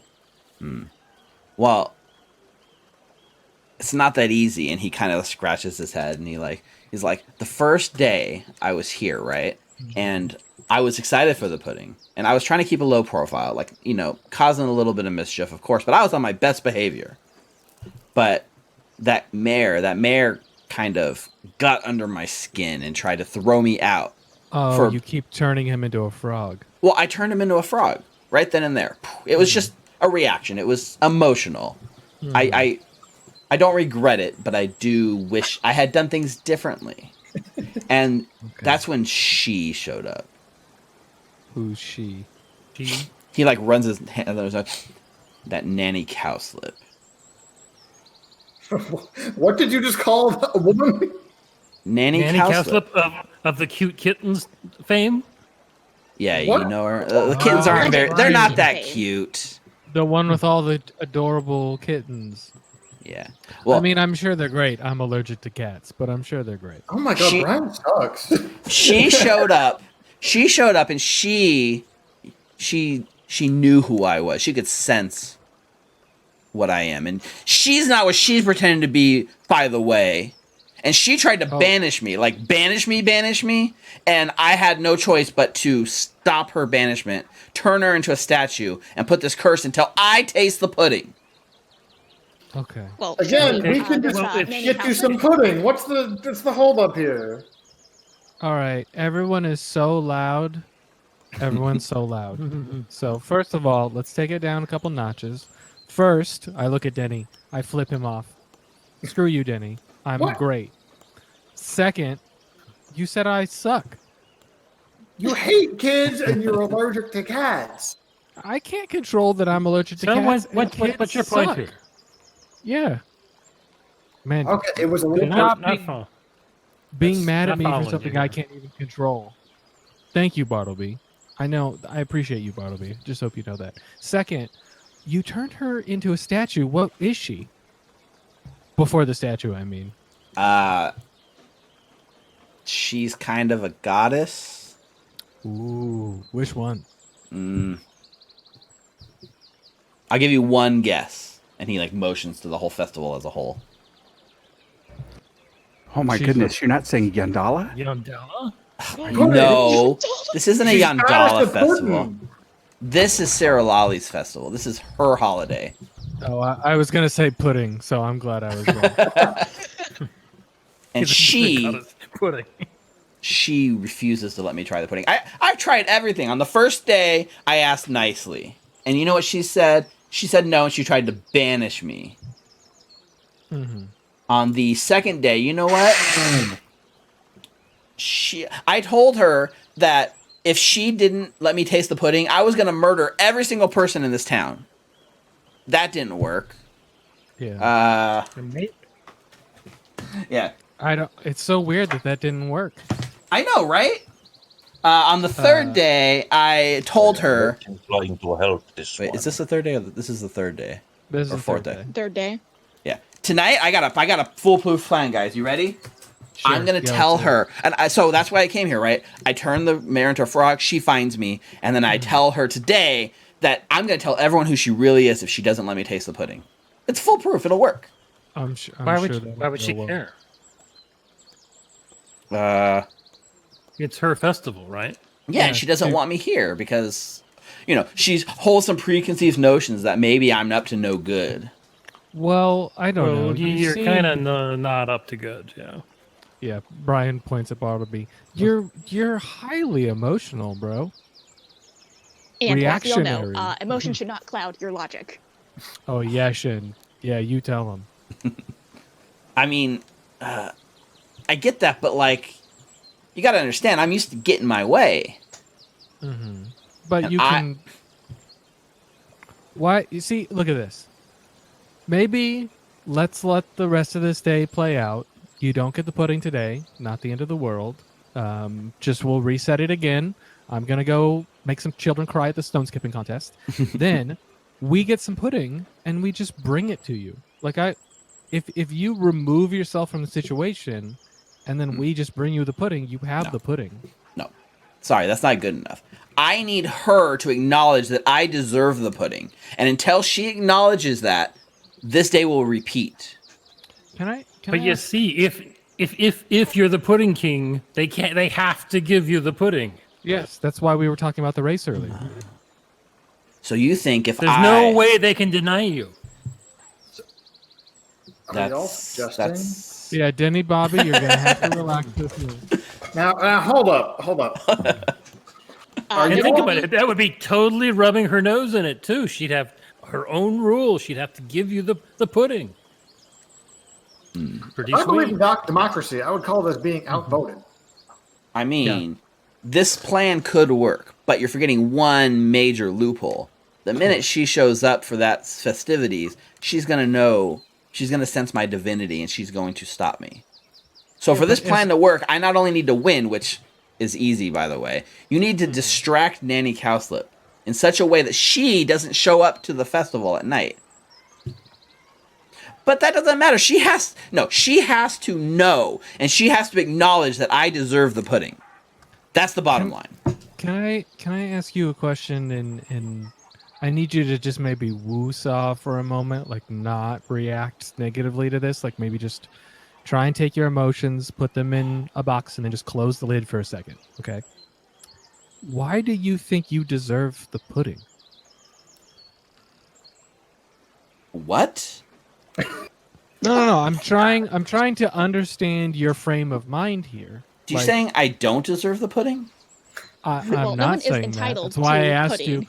you. Yeah, please keep the lid on that box. Just I'm trying to understand why you think you deserve the pudding in such a way that you're gonna, force everyone else. Where are you coming from logically? Listen, that pudding represents everything that I feel I've earned in my life. You don't even know what I've been through. You haven't seen the things I've seen, right? That's true. This Cyrrollalee she likes to rub it in my nose every year that she has this festival. And look at the locals. They taunt me. They drink drinks in my honor. They do an eating contest to make fun of me. Yeah, that is kind of fucked up. They're all jerks. They're way worse than I am. At least I'm justified in what I do. I've done nothing to them. Okay. That is factually incorrect. You have blown up the kiln. He waves You his have hand turned and the you're mayor into a silenced. frog. Shen, you're silenced. Oh. No You counterspell? can see Shen trying to talk. If you you can try to counterspell a god if you'd like. I'd rather not. Okay. That's actually pretty amazing. I put my hand up for a high five. He gives you a high five. He's like, so if you want this to work, go talk to her, convince her that I deserve to eat the pudding. Oh, speak of the devil, here she comes. And you can see, you turn around and you see, an angry looking older woman, graying hair, very, radiant, as she kind of, almost glides over to you guys, and she sees you sitting around the table talking with him. Hi. Ma'am, I've heard your cats are adorable. Yes, dearie, they are. May I have a word? And she looks at, Erdlin, and he, nods. He's like, all right, meet back here tomorrow, right? And he gives you guys a wink. What do you mean, tomorrow? And then he gets up from the table, and if you guys want to try to stop and intervene, I mean, he seems to be, taking her somewhere. Can we be cool? just this once. Like She, I you know, she feel looks. like this. Yeah, she shakes. She's like, I don't think you guys know what you're dealing with here. Best, you guys skedaddle, dear. We can't skedaddle because this is We the would third skedaddle day if we could. today. Yes. Yeah. Yeah, this is the third time we've been through this, and we're trying to resolve it. She looks really confused with what you guys are talking about. And he says, they know who you are, and I know who you are. And if you don't let me eat the pudding, so help me, I will. And then she begins casting like a banishment spell. Wait, And he immediately like turns her into a statue, and then she turns into a nanny castle statue right there in the middle of Wait, town. can I cast counterspell for that? Yeah, absolutely. Give me a counterspell. Let me scroll down. You have advantage, Yeah. and Wait, it is an the- ability check, so you would Yeah. get to add your guidance. The DC on this is going to be a 30. Oh god, Oh, I don't think I'll nice. get that. So Can you need get to there? roll I mean, I don't know if you 20. can or not. That's minus the D4, right? Oh no, it is a D4 No, because it's a yeah. spell check. So 21. Yeah, not enough to counterspell a god. I'm sorry. Figures. And you watch as like Nanny Cowslip's like turned into like a statue in the middle of her banishment spell, and he goes, "Well, there's always tomorrow, right, guys?" And then he like walks into the forest and like leaves you guys there. And then like he like snaps his fingers, and we cut to like the next morning as you guys like wake up back in your beds and looking at each other. Well, at least you now have a good handle of what's going on, guys. I want to run to the mayor's tent before he can get there. Okay, yeah. I'm so done with this gnome god. Mhm. I'm just gonna wait. Okay. Anyone else have any other plans? I mean, he like. Sorry, go ahead. No, go ahead. I was gonna say, like, you run there and you wait, and like almost like it's like, you know, you guys wake up at 7. By like 7:30, you see a familiar like gnome like enter the tent, and he looks at you and he smiles. I want to. Oh, hi. No, hold on. Come back out here. Come on. We can talk. I'm gonna. I grabbed Elsie because I assumed she was sleeping at the inn as well, and just like, hey, we figured it out. Please come with us. Herman gets up, leans out the window, and uses his arcane firearm to shoot a firebolt to stop the lady from tripping and spilling all over herself. Oh, okay.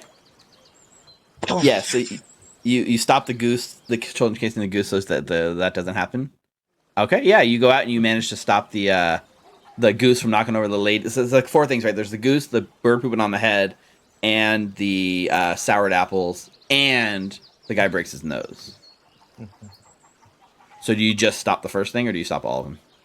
I'm gonna try to, intervene as many things as I can. Just kind of like nudge the guy out of the way before the bird poops on him, or Okay. Yeah. You can just mug the guy, take his sour apples away. Yeah, he just mug him and take his sour apples away. I just Sure. walk up. He's like holding the platter, and I just knock them out of his hand. Yeah, no one's eating these like- rancid apples today. We're like, get your punk ass out of here. And then the town crier, the dog's chasing the rat, right? Yeah. So you like scare the dog away or something. I don't know. Yeah, Yeah, give no him- problem. Get him extra early and give him the good apples to make. Actually, Baitlin is gonna go chase the rat and like purposefully steer it out of the way. No problem. Yeah, you guys avert all those things from happening, and I grab Elsie. yeah, none of them have. So Elsie, like when you find her, she's kind of like scratching the back of her head. She's like, so he kind of makes a lot of sense, right? Like we just gotta help him eat the pudding. You talk to him too. Yeah, or we can stop him from turning her to stone. There's a couple options, but come along. Let's see what we can do. I propose that we go to this nanny cowslip first and inform her that this god is here, and so she can take preventative measures to, try and stop all of this. That's the other way to do it. Could certainly It work. is the way of law and order, and this god of chaos and murder will not prevail today. Whoever is for that idea should go with Shin and do that because we should have someone who doesn't. Shin, you're great, but we should have someone who can talk to the goddess. Anyone I else? Someone can else? chat with her. I don't know if I'll give it a shot. I've already run off just to try to intercept the gnome god. Yeah. Make sure he doesn't mess with the mayor. Yeah. So there's a little bit of time before he shows up. So I think you guys would get to Nanny Cowslip first. So you guys Okay, arrive. let's do that then. You arrive and you see she has like a cart with like a bunch of colorful like painting on the outside, and it says like Nanny Cowslip's candies. And there are like assorted candies and pastries around, including a jar of like glowing jelly beans with a sign that says, it says, candies are, it just says magic candy. It says, tell me what you did that was good today. And then the cart is pulled by 3 kittens that are enlarged to be the sizes of horses. And each one is like a bright yellow, one is a bright pink, and one is a bright green. And their names are Snap, Crackle, and Pop. Brian, watch out. These kittens are huge, and I know you're allergic. Yeah, I'm staying away from the cats. No line, that is pretty cute. And she's like, oh, dearies, I'm sorry. I'm still getting my booth set up. There's be plenty of time to get your treats today. Oh, We are great. not here for treats. We are adults, and will not be partaking. Brian, Let's not be hasty. Let's not be hasty. I want some treats. What the hell? Treats made by a goddess. Come on. Yeah, we- they Do gotta Do you be- say that out loud? Yes. She stops, like she's in the middle of like putting something up, and she stops, and she turns and looks, and she's like, "What do you mean? What do you know?" Do you not remember us from yesterday? No, she doesn't. Oh, Do you live here? No. I She's a visit god. every. I've been coming here since before you were Do you- born. Do you have a residence within the area code of this location? Can you She vote here? she shakes her. She's like, "No, I come from a far away, but." So why is she affected then? Is it because he turns her to stone every time? Oh, probably. What? Who turns who to stone? What's his name? He's a little gnome dude with a mole. He's like a shitty eel god dude. You mean Erdlin? Oh, yeah. Yeah. Erdlin. That's the guy. That's the name. You see, Erdlin has placed a curse upon this town, and he has been forcing us to relive this day for the time, in fact. And he Shin. purports that it is because you will not let him taste the pudding. Shin, Yes. we are actually an accident of this. He didn't anticipate us being here, and that's why we're not affected. So he's not forcing us to do it. It just keeps happening by accident. Sorry. I know you have the facts, but I just wanted to correct you real quick. Go ahead. I take a drink. That was not necessary. Yeah, Oh, Nanny. it's totally necessary. Nanny Cows just like shakes her. She's like, "What? No, that.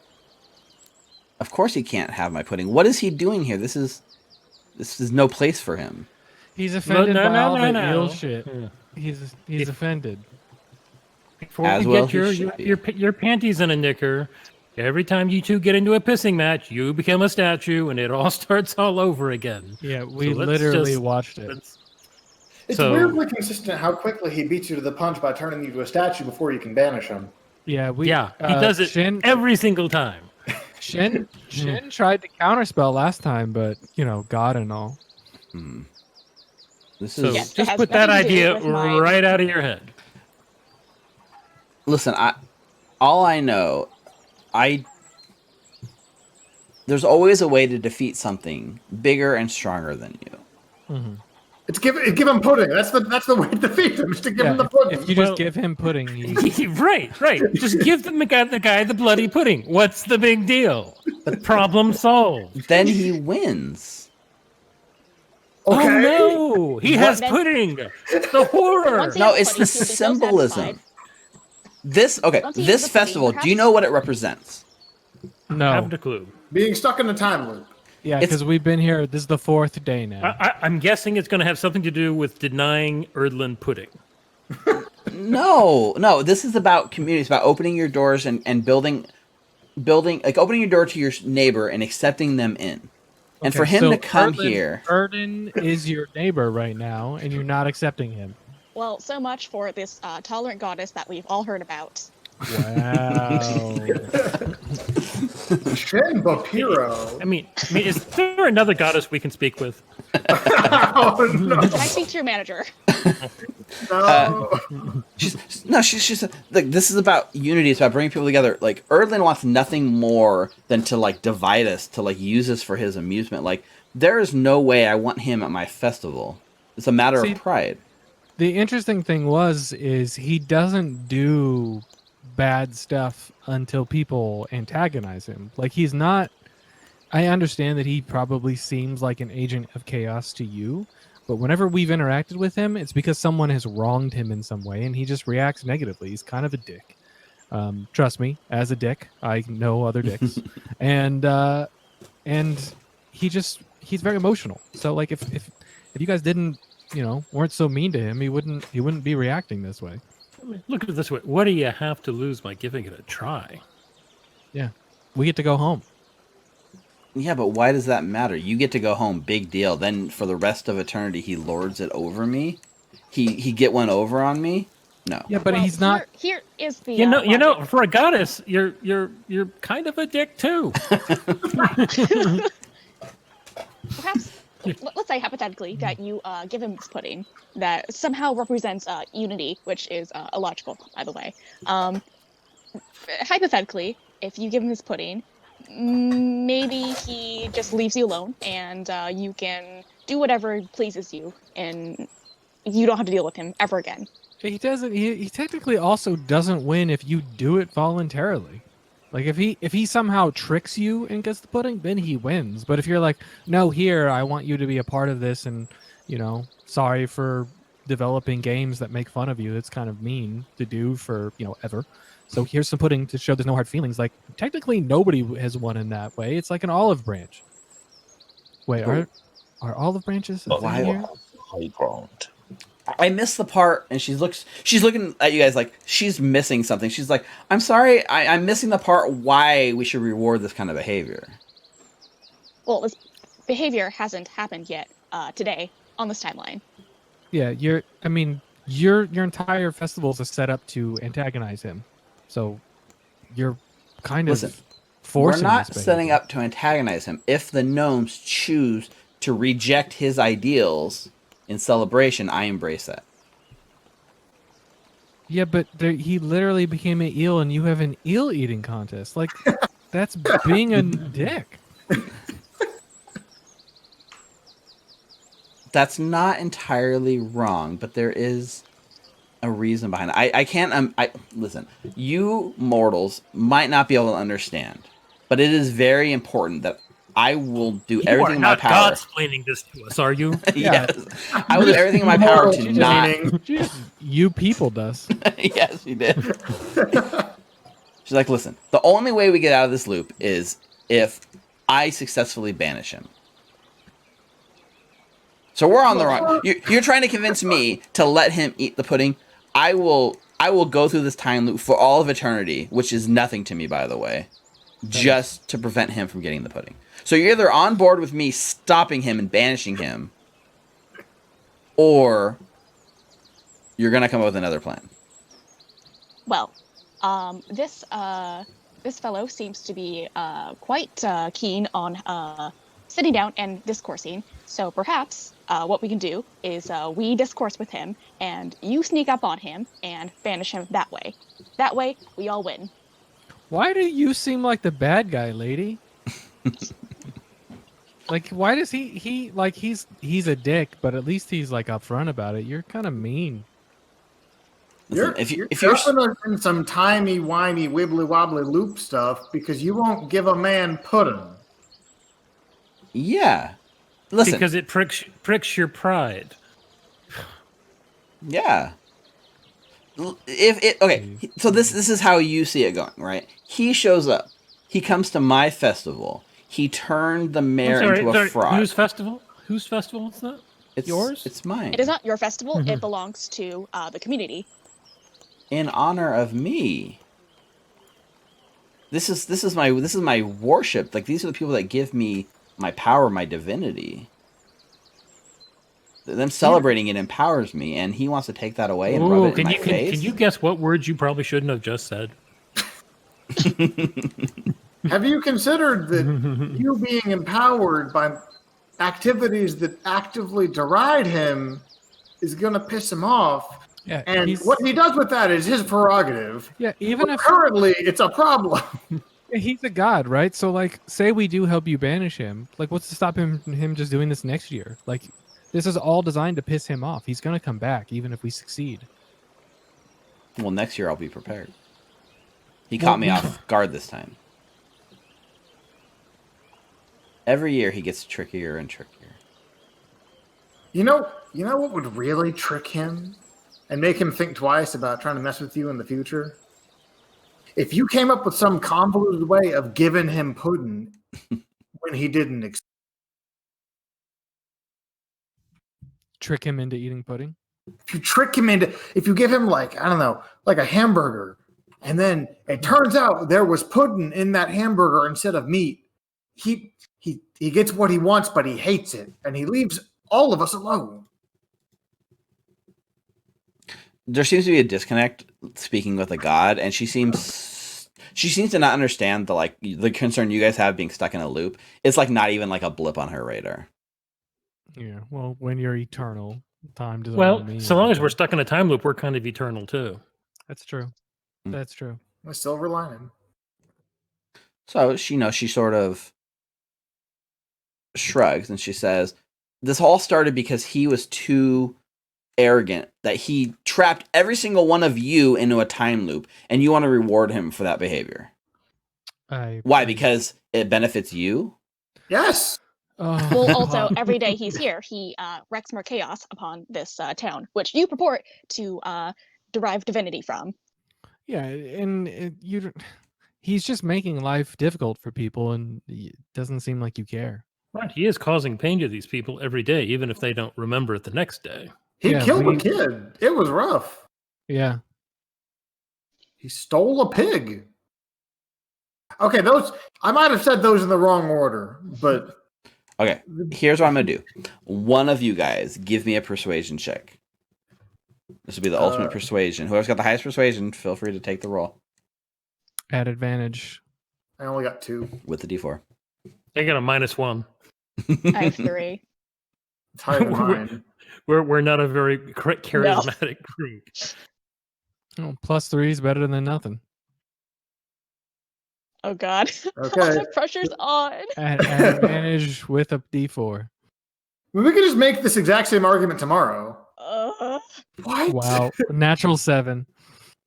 None of those are ones, right? No. No, that's already built in. It would change it if it was a 1. Mm-mm. For the lucky? Yeah, it's designed. You can see it when you look at the template. Interesting. Maybe that's why I haven't seen any ones. They've just been hidden all day. Yeah. Interesting. That's kind of unfortunate.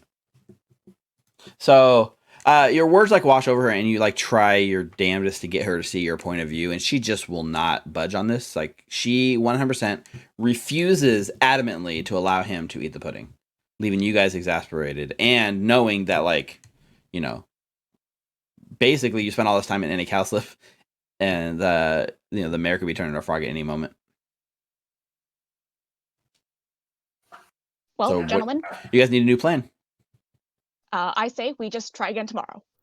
Wait, hold on. Nana Cowslip, goddess, ma'am, you said you don't remember yesterday?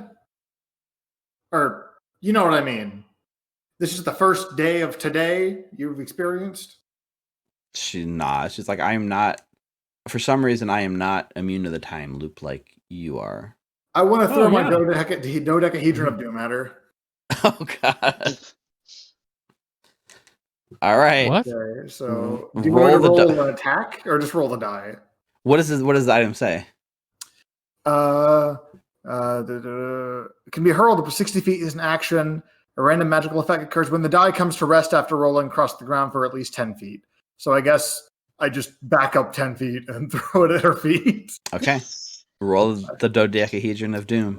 D12. 3. What does that effect do? It casts light on itself. Nice.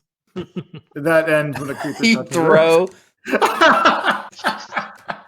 He's Okay. like, how about thee?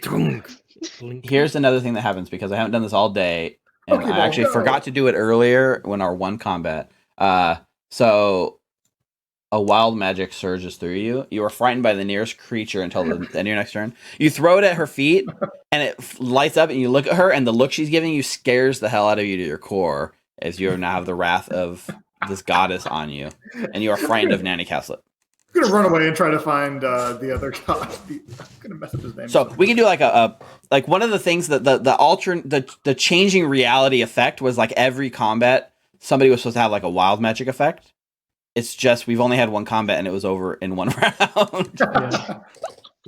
So there was a lot of potential for combat here. It just didn't go that way yet. I mean, honestly, I don't see how you guys are getting out of this time loop. You guys have. Well, let's put it this way: since she doesn't know, she experiences the time. She doesn't experience the time loop. To her, Right. it's always that day. So we can can just try stand here. again. We can have this every day for eternity. Eventually, We can we just will. take 20. We will hit on the argument that works. 10,000 years to go by. bargain. I've come to bargain. Nana kindly, I've come to bargain. So the only downside to that argument is like, as you guys experience more and more days, every day things get worse here. Yeah. Right? The moles and stuff weren't happening the first day. Like every day, like it gets a little worse and everything gets a little more corrupted. And so, yeah, you might eventually hit it in like, hundreds of days. But by then, if you succeed, what are you actually saving? You know what I mean? I guess you guys are fine. You guys are fine. Yeah. Brian hates kids. I think you're talking to the wrong party.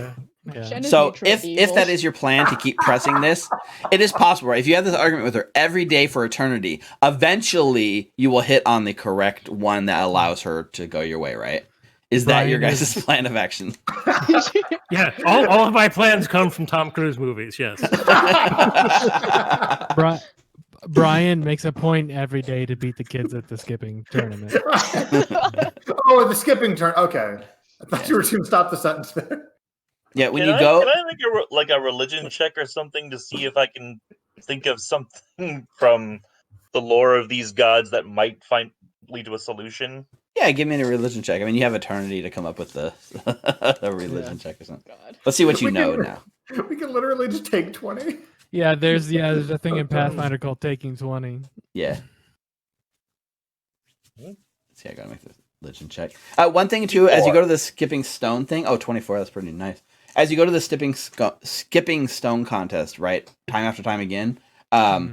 Eventually you're there, right? And there's this like this has happened a couple of times, but you just probably don't care because you don't like kids. There's this little girl, and you're talking with the couple that runs it. It's like a gnome and a halfling couple that had like met at this lake and fallen in love like years ago, like hundreds of years ago. Good for them. And as you're like kind of talking with them, in the background, there's this little halfling girl, and she throws the skip. It's like the best skip anyone's ever seen. It's like 13 skips across the surface, right? Nobody there sees it except for you, Brian. The first time, I would let everyone know that she did it, and I would stand by that. Yeah. And then every they tell other you if time they I don't see see it, that it doesn't happen- count. Shit. That's what they say the first time, right? Okay, so I win the thing and I give it to her. Oh, okay. That's easy And enough. I go, you better thank your lucky stars, because this is the only time I'm going to do this. All the other times, not happening. What's your name, little girl? She's so confused as to what you're talking about. Her name is Razzie. Razzie? Yes. Congratulations. That was actually amazing. You need to be rewarded for your accomplishments. But at the same time, I'm winning the rest of these. She's so confused. She has no idea what you've been talking about. And then I walk away. But yeah, okay. And I would just walk away and I'm like, But that's like the cutaway loop that's been happening on the side every day, right? Yeah. So is that the plan? Okay. So you're coming up with the thing. I mean, these two gods, vermin, seem to be locked into like polar opposite like world realities, like it seems very hard for these two to even see eye to eye on something, and they're stuck in some kind of like deity like power struggle. Mhm. And I would say probably the only thing that you might be able to appeal to would be like both of their arrogance seems to be completely like on display here, right? Both of them are like completely arrogant, can't let the other one get over on them. So you think maybe if you can somehow appeal to that side of them, you might be able to resolve this thing. But that seems like a tall order. Yeah. Yeah, when she was talking about how arrogant he was, like Brian rolled his eyes so hard he fell backwards. Yeah. Okay, so is the plan to have this argument through every day until the end of time? Well, my other plans usually involve me beating on things with heavy objects. So Yeah, like either that or we frickin' fight him, but like he remembers each of these loops, so if we fight him, like Right. He's just We gonna burn life is fight just bridges. gonna You be just more. start things over again. Yeah. Yeah, and it's just gonna get worse and worse and worse for us because he'll see us as an enemy. Okay. I'm gonna make a roll, and this is gonna tell us how many days it takes for you to Wait. convince Danny Cowslip. Unless you We guys got wanna another roll plan. low, right? Yeah. What's that? Can I roll it? No, I'm rolling it. Okay. How many D100s are you rolling? No D100s. D365. Ooh, what do I want to roll? I'm rolling. You can roll anything. Yeah. You can Okay. just- I'm putting a number here. This is the number I'm planning on rolling. Nobody can see it, not even the stream. Nice. Do I make this roll, or are you guys changing course of action? depends. Can I choose a different very rare magic item? Are any of my dodecahedron of doom effects good? No. Well, No. I mean, you can make everything like every star like alliance correct here, right? The one thing you would notice, like especially like a few days in, is like there is a group of quote unquote tall folk that are in the forest that are also not affected by this time loop that are quickly brought to Erdlin's side, and within like the fourth day on, they become this like personal like bodyguards almost, Oh, no. right?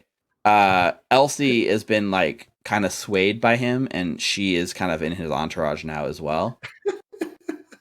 And every day they come in and just like they start like laying into people.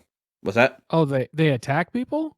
Eventually, if it goes long enough, they will start like slaughtering people in order to like that's like one of the days he says, "Hey, kill everyone," and they do, and it doesn't work, and then the next day they don't. Right? They do whatever Erdlin says in this time loop, but eventually they will become as completely like tired of this as well.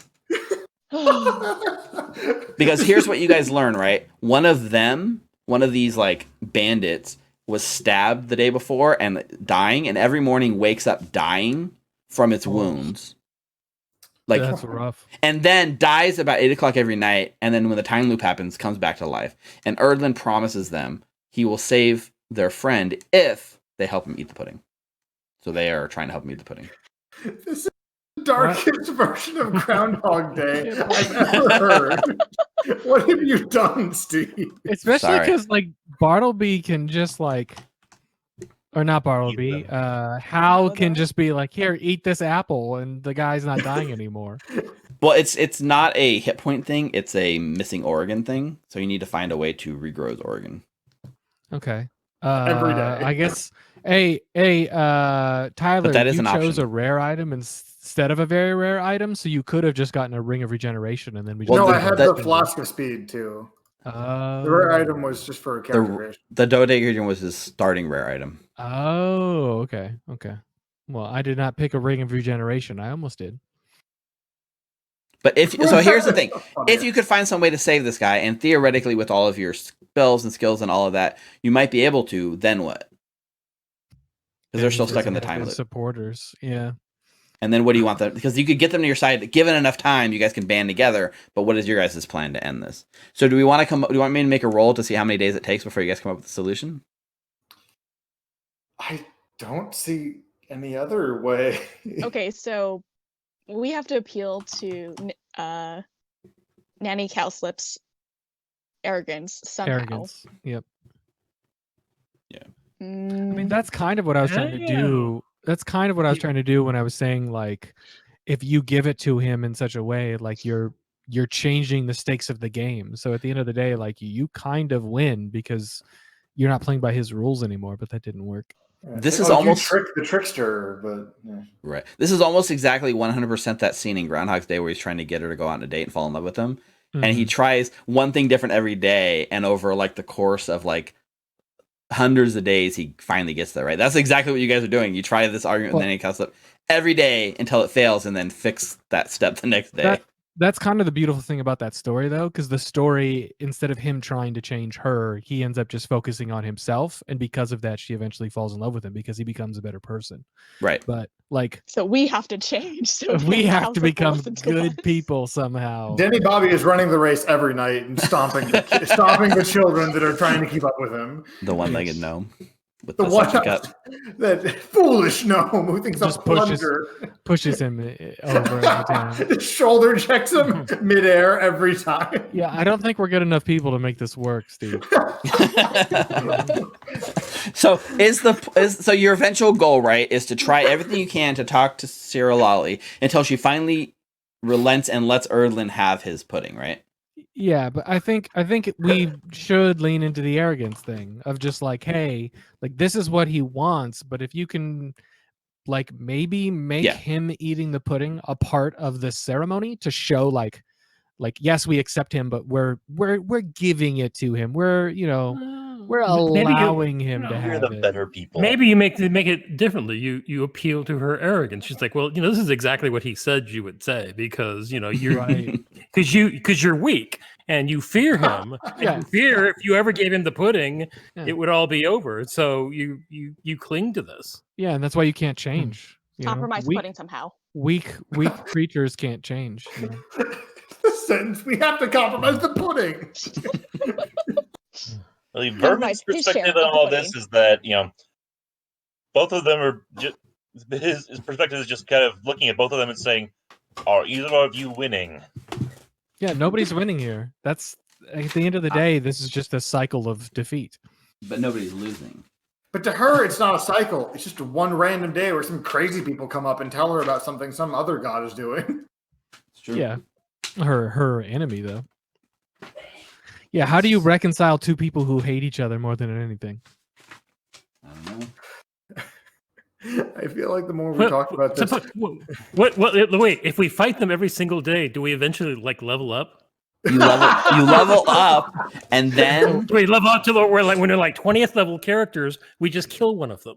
Yeah, we just kill him. you could ascend. You could ascend to godhood yourself, given enough time. that might literally be faster. So maybe just roll how many days we're here until we hit level 20, and then we fight him. Yeah, so every day we try to convince her, and then if it doesn't work, we try to fight her, and then Listen, we die, and then we wake up. He literally has a stat block that I can use to fight you guys with.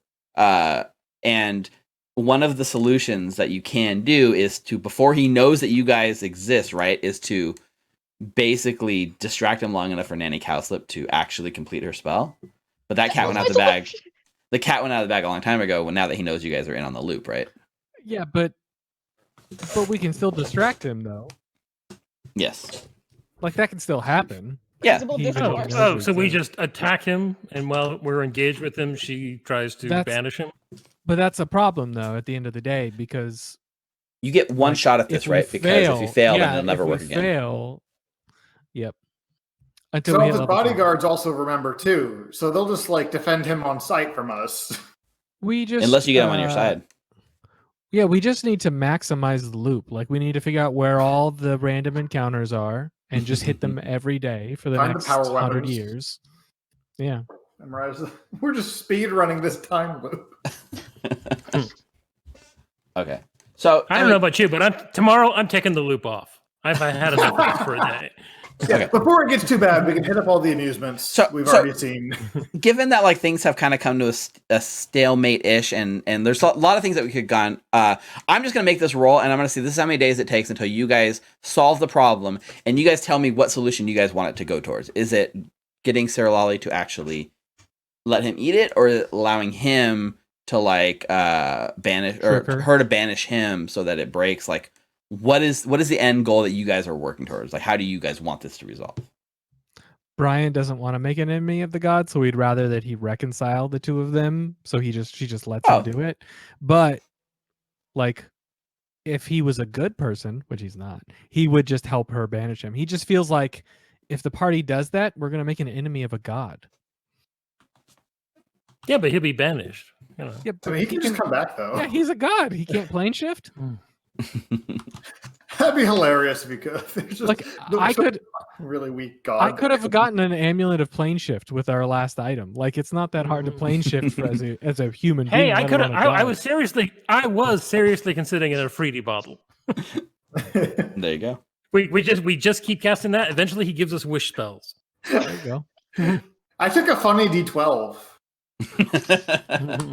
Okay. So that's the solution then. You come to an agreement where like they end up not hating each other and they are like best friends by the end of this. Well, hold on. Is No, they everyone don't else- they don't have to not hate each other. They just have to come to a meeting of the minds. Maybe once a year they like Aside for don't today. fight.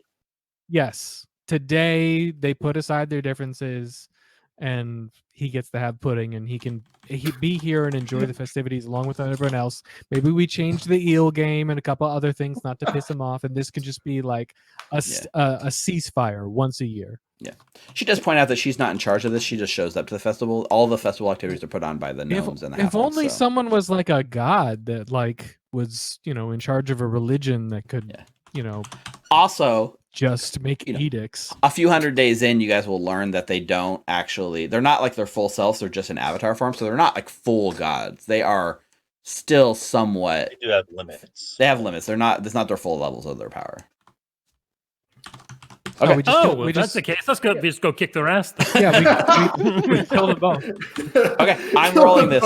Yeah, they're not their full god power. They're only like CR25 characters. They're level 3 gods. I made him completely beatable in combat.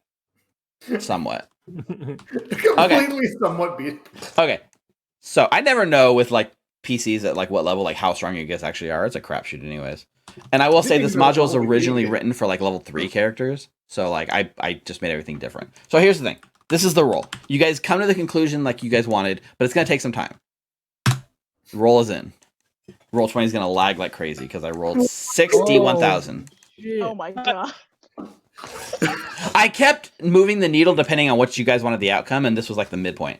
So after 34,933 days of going through this time loop, you guys finally break it. At which point we 95 figure out all years. the things that are going to go wrong today, and we're there to stop everything, and then go. Exactly. Yep, you're able to stop everything. And like eventually, like, you make everything go like the smoothest possible. No one dies, no one gets hurt. You are like essentially, you kind of are gods in this world for like that one day. You know what I mean? That's 96 years and 9 months. 96, Which is for halfling, so it's like not that. It's not super. We don't age. Yeah, we're not aging. The in this, time are loop. we? Yeah, you're not aging at all. Yeah. So this ends exactly how you guys wanted it to. Eventually, she relents. And he finally gets the pudding, and like everyone else around you goes back to their life with one day passing. And you guys have just spent 94 years together solving this problem. What level are we now? Oh, easily. You're easily all level 20. Denny Bobby is a broken man. He's been about going as fast as he can, and he How couldn't many- move okay. forward for 95 years. Of the 34,933 days, how many days did Denny Bobby win the Pudding King? Oh, probably at least 80%. There were some Actually, days if he you just levels up, it's wasn't- probably even more. Yeah, you probably just weren't feeling it some days, but otherwise it's 100% all the time. Yeah. Maybe There's you some didn't days try. where I just took a nap. Yeah, you tried not winning someday just to see what happened, but it didn't. See if it makes me feel anymore. Yeah.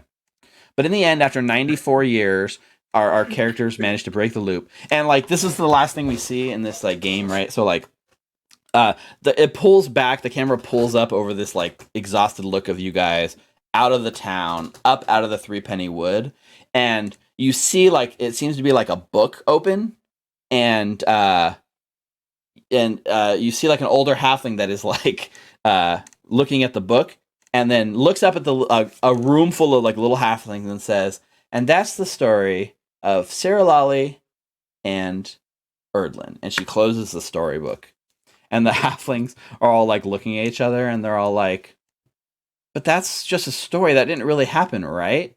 And the camera pans up to the woman that's like reading the story, and it's very clearly Nanny Cowslip herself, and she's smiling at the kids, and she says, "Oh yes, only a story." And she smiles at the camera, and then it fades to black. So, yeah, not okay. Let me just say, well, first of all, that's the end of the module. You guys did it, asterisk. Very awesome. Everyone that joined our stream, we hit our goal, $505. Thank you to every single person out there willing to donate for this crazy Pudding Faire festival. Absolutely nuts, right? Completely out of left field. Not the way I thought this module was going to go at all. At all. It's an interesting idea to do a time loop game in a 4-hour session. First of all, I just want to say, I had a lot of combat ready for you guys. So many chances for combat. Sorry. It's fine. It didn't happen. We had one round of combat. It wasn't even a complete round. I imagine in your 94 years, you guys probably had quite a bit. Oh yeah, we had some epic battles, I'm sure. There were probably a few days we woke up and we're like, screw it, let's just kill everybody today. Yeah, Let's kill each other today. So I had different encounters for the forest, like the two-headed snake and some other ones. Erdlin, I made him into he had his own stat block, which was that of a dragon mole. So you could have fought like a dragon mole like hybrid thing I created, which is basically like a dragon template with a little differences like burrowing abilities and stuff like that. The idea was like if you get the one shot, which is like talk to Nanny Cowslip, come up with this plan. Okay, let me explain how the module expects it to go. Yes, please. You eventually start noticing all the bad stuff happening around town, and you basically start doing like you guys did. Let's stop bad stuff from happening. And that gets you noticed by Nanny Cowslip, and then she comes to you and says, "How are you guys doing this?" And you explain to her what's going on. And then she comes up with a plan, which is basically I'll go, you distract him while I cast banishment from the side. And if you can distract him for 1 minute, my spell will go off. And then it turns into like a match of wits with you guys versus Erdlin, and or a battle as he has, him, and he's picking up like the bandits on the side, and he's picking up possibly Elsie, which can go either on his side or on your guys' side. But you get like one shot at that thing, or you get stuck in the time loop basically forever, right? That is the most basic way they see the story progressing. You do good deeds, Nanny Cowslip recognizes you, you tell her what's going on, and she comes up, helps you guys find out a solution. You guys ended up, the way it went, you guys met Erdlin first, which threw everything. If that is a path the module explains that you can do, which is like help Erdlin to actually eat the pudding. But the module tells you it is impossible to convince Cyrrollalee to do this. I don't think that's very fun. I like our 61,000 days idea. 97 years. 97 years. I think eventually, given enough time, you can get everything done. So the combat I had like expected. So I had all these battle maps depending on where you guys fight. So there's a village battle map here in case you guys get into a fight on the streets. I have a camp fight here where you guys can go. Had you guys followed the tall folk back to the woods, you would have come across their camp and you would have been able to meet them and understand what they were going through and potentially have like a fight with them. And if you die, of course, you just respawn the next day. But ultimately, it was going to culminate in like these guys at the camp with Erdlin, you guys all in like a big brawl as you try to buy Nanny Cowslip the 1 minute she needs to complete her banishment. So this is the forest map, which we did. And this is the... I'm actually not... I didn't actually drag the player. So this is the village forest fight. I'm going to drag you guys here. This is the final showdown where Erdlin himself is waiting. And he has a other side to his token, which is this large, weird dragon mole sort of thing. and I was hoping to have you guys fight. Should we just do that fight right now? Yeah, we just did I even set up this. I sent up a tent for the Great Pudding tent in case you guys had a showdown with Erdlin right there in the tent, which I thought was a high possibility. Ooh, that's awesome. Hmm. I was just playing it by ear, and instead we kind of went down a story that had no fights.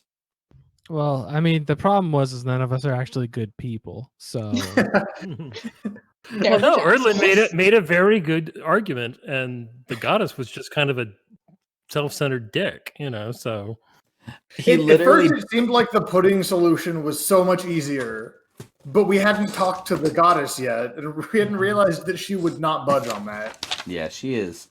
It's like, trying to rationalize with gods is something that mortals probably are not equipped for. It takes us 100 years to do it. Where she goes, you know what, maybe. I'll think about it. Yeah, so let me see. or we could have just like turned all of the people in the town against her as a goddess, so she lost all of her power, there you go. Oh. and then we just kill her. Let's see. There was so the reason that you guys are not in the time loop and they are is because of specifically how it's worded. So he says, so you guys never witnessed this because it never happened in the story because you guys never snuck out to watch this go down. But his curse says, "Ye and all who live in Threepenny Wood are cursed to forget this day and relive it each morn till I dine on pudding."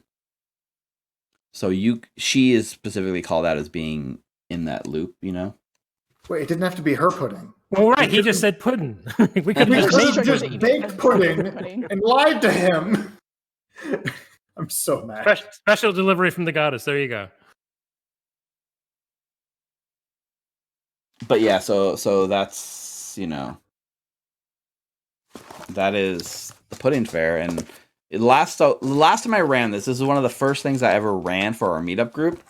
I ran there's a one shot that was supposed to take one shot, right, 1 4-hour session, and it took me 3 sessions to run it at the guild house. 3 3-hour sessions, and Brianna was part of that. Mm-hmm. And that was the Trouble in Waterdeep. And then we took it on the road, and we went to the Pudding Faire a few sessions later. And this was supposed to be also a one-shot, like we ran it tonight. But we ran it for, I want to say 5 sessions. Yeah, that sounds about right, because I was gone for 10 weeks. You were off for 10 And it weeks. was every other week. Yeah. And that took, because I went through that much time. Because you could, if you really committed to the time loop and not rush through it, you could play this for a long time. You know what I mean? Yep. So anyways, I got to make some changes this time. I don't know. It was fun. I kind of feel bad that we didn't have more combat. I had you guys all playing these characters. You guys are min-maxing. You're I'm taking Warcaster as my feat. And then we just fumbled around and did this crazy Pudding Faire thing. I feel like it's pretty in character for all the stumbling players, around though. because we were controlling each other's characters for one day. That's true. And the way I thought it would go is to be really hard for you guys, and then as we got the boost from the campaign bonuses and the magic items and that, it would make it easier as we progressed. It just didn't quite play out that way. All that said, I had a great time. I had fun. Thank every single one of you for giving your time to this and playing D&D and raising money. We ended right now at $505, which is, again, amazing. So, every single one of you out there, our friends, our family, random strangers donating, thank you guys. We do this weekly, this stream stuff. So not all of you guys, but I know Jordan and Tyler and Brianna and Rick are all playing with me. We stream our games on Sunday night, and we're finishing Descent into Avernus and starting what we're calling Beyond Avernus after that. So if you enjoyed what you saw here, stick around and come back. I know that Rick and Jordan and Randy, you guys play Friday night streams, right? Mm-hmm. Yeah, every Friday, rotating 3 or 4 different campaigns for 3 or 4 weeks at a time. And you're streaming that, right, Rick? That's correct. You find it at Hallowed Hunt or at Hallowed on Twitter. Perfect. And unfortunately, I don't think Mike's playing anything streaming, but we just finished Curse of Strahd. Oh, it was so good. I bet the DM sucked. Yeah. You were awesome, though. Yeah, Brianna Yeah. ran Curse of Strahd. So, every one of you players, thanks for stepping in. You guys have anything you guys want to say before we sign off on this? Thanks everyone who donated and watched the stream. Yeah, thank Yeah, you all big- for donating big and thanks. hanging out. Tune in tomorrow, 6 p.m. That's true. Descent into Avernus is tomorrow. Yay. If you like, if you can follow me on Twitter at Steve the DM. If you're catching this on YouTube later for some reason, then we do have a Steve the DM YouTube channel that I post my stuff to. Overall, I had a lot of fun and we did a great thing today. So thank every single one of you. Thanks so much, Steve. For one last thing, I'm going to give this wheel one more spin. The Wheel of Generosity. There's some interesting stuff on there. Oh, another free feat. Congratulations. So, everyone's level 20. I guess you don't need free feats anymore, right? Our next after- session. Our next session. I just remembered that I have a little like ferret mouse too called Hassenpfeffer, and I imagine Brillian or no. What's your ferret's name? Baitlin and Hassenpfeffer probably begin with. Yeah, at this point, he's like a level 5 character. So Ooh, we can give him sidekick levels. So There you go. thanks again. I am gonna sign up for real. One last alarm playing us out. Oh wait, thank you to Steve for running this. Yay. Yeah. Thank you very much. Yay. Thank you, Steve. Yeah, I had fun. I like I said, I never know how these things are gonna go, and I love seeing how it devolves. I don't even say evolve, how it devolves. That's the correct Chaos. terminology. Yeah. Chaos. Yeah. So next time we'll see. We'll do something a little different. I think but it'll be awesome. So. Be the chaotic good you want to see in the world. Were any of us good people? No. Yeah. What were your alignments? I was. All right. Yes. We're signing off. Goodbye, everyone. Always in my way.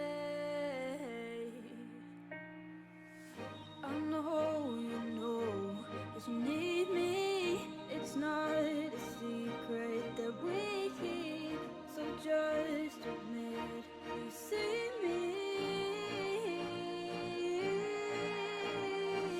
We're on our own, take a risk now.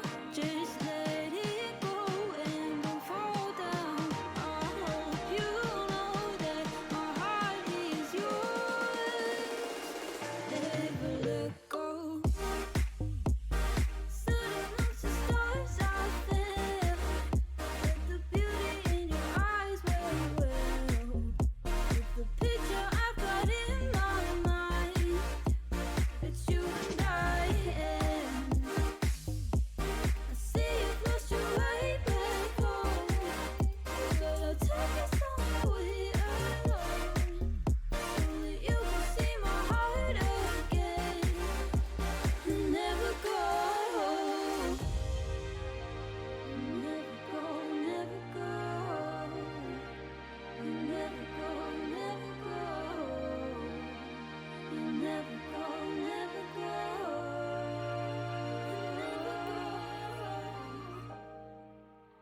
You never go, never go. You never go, never go. You never go, never go.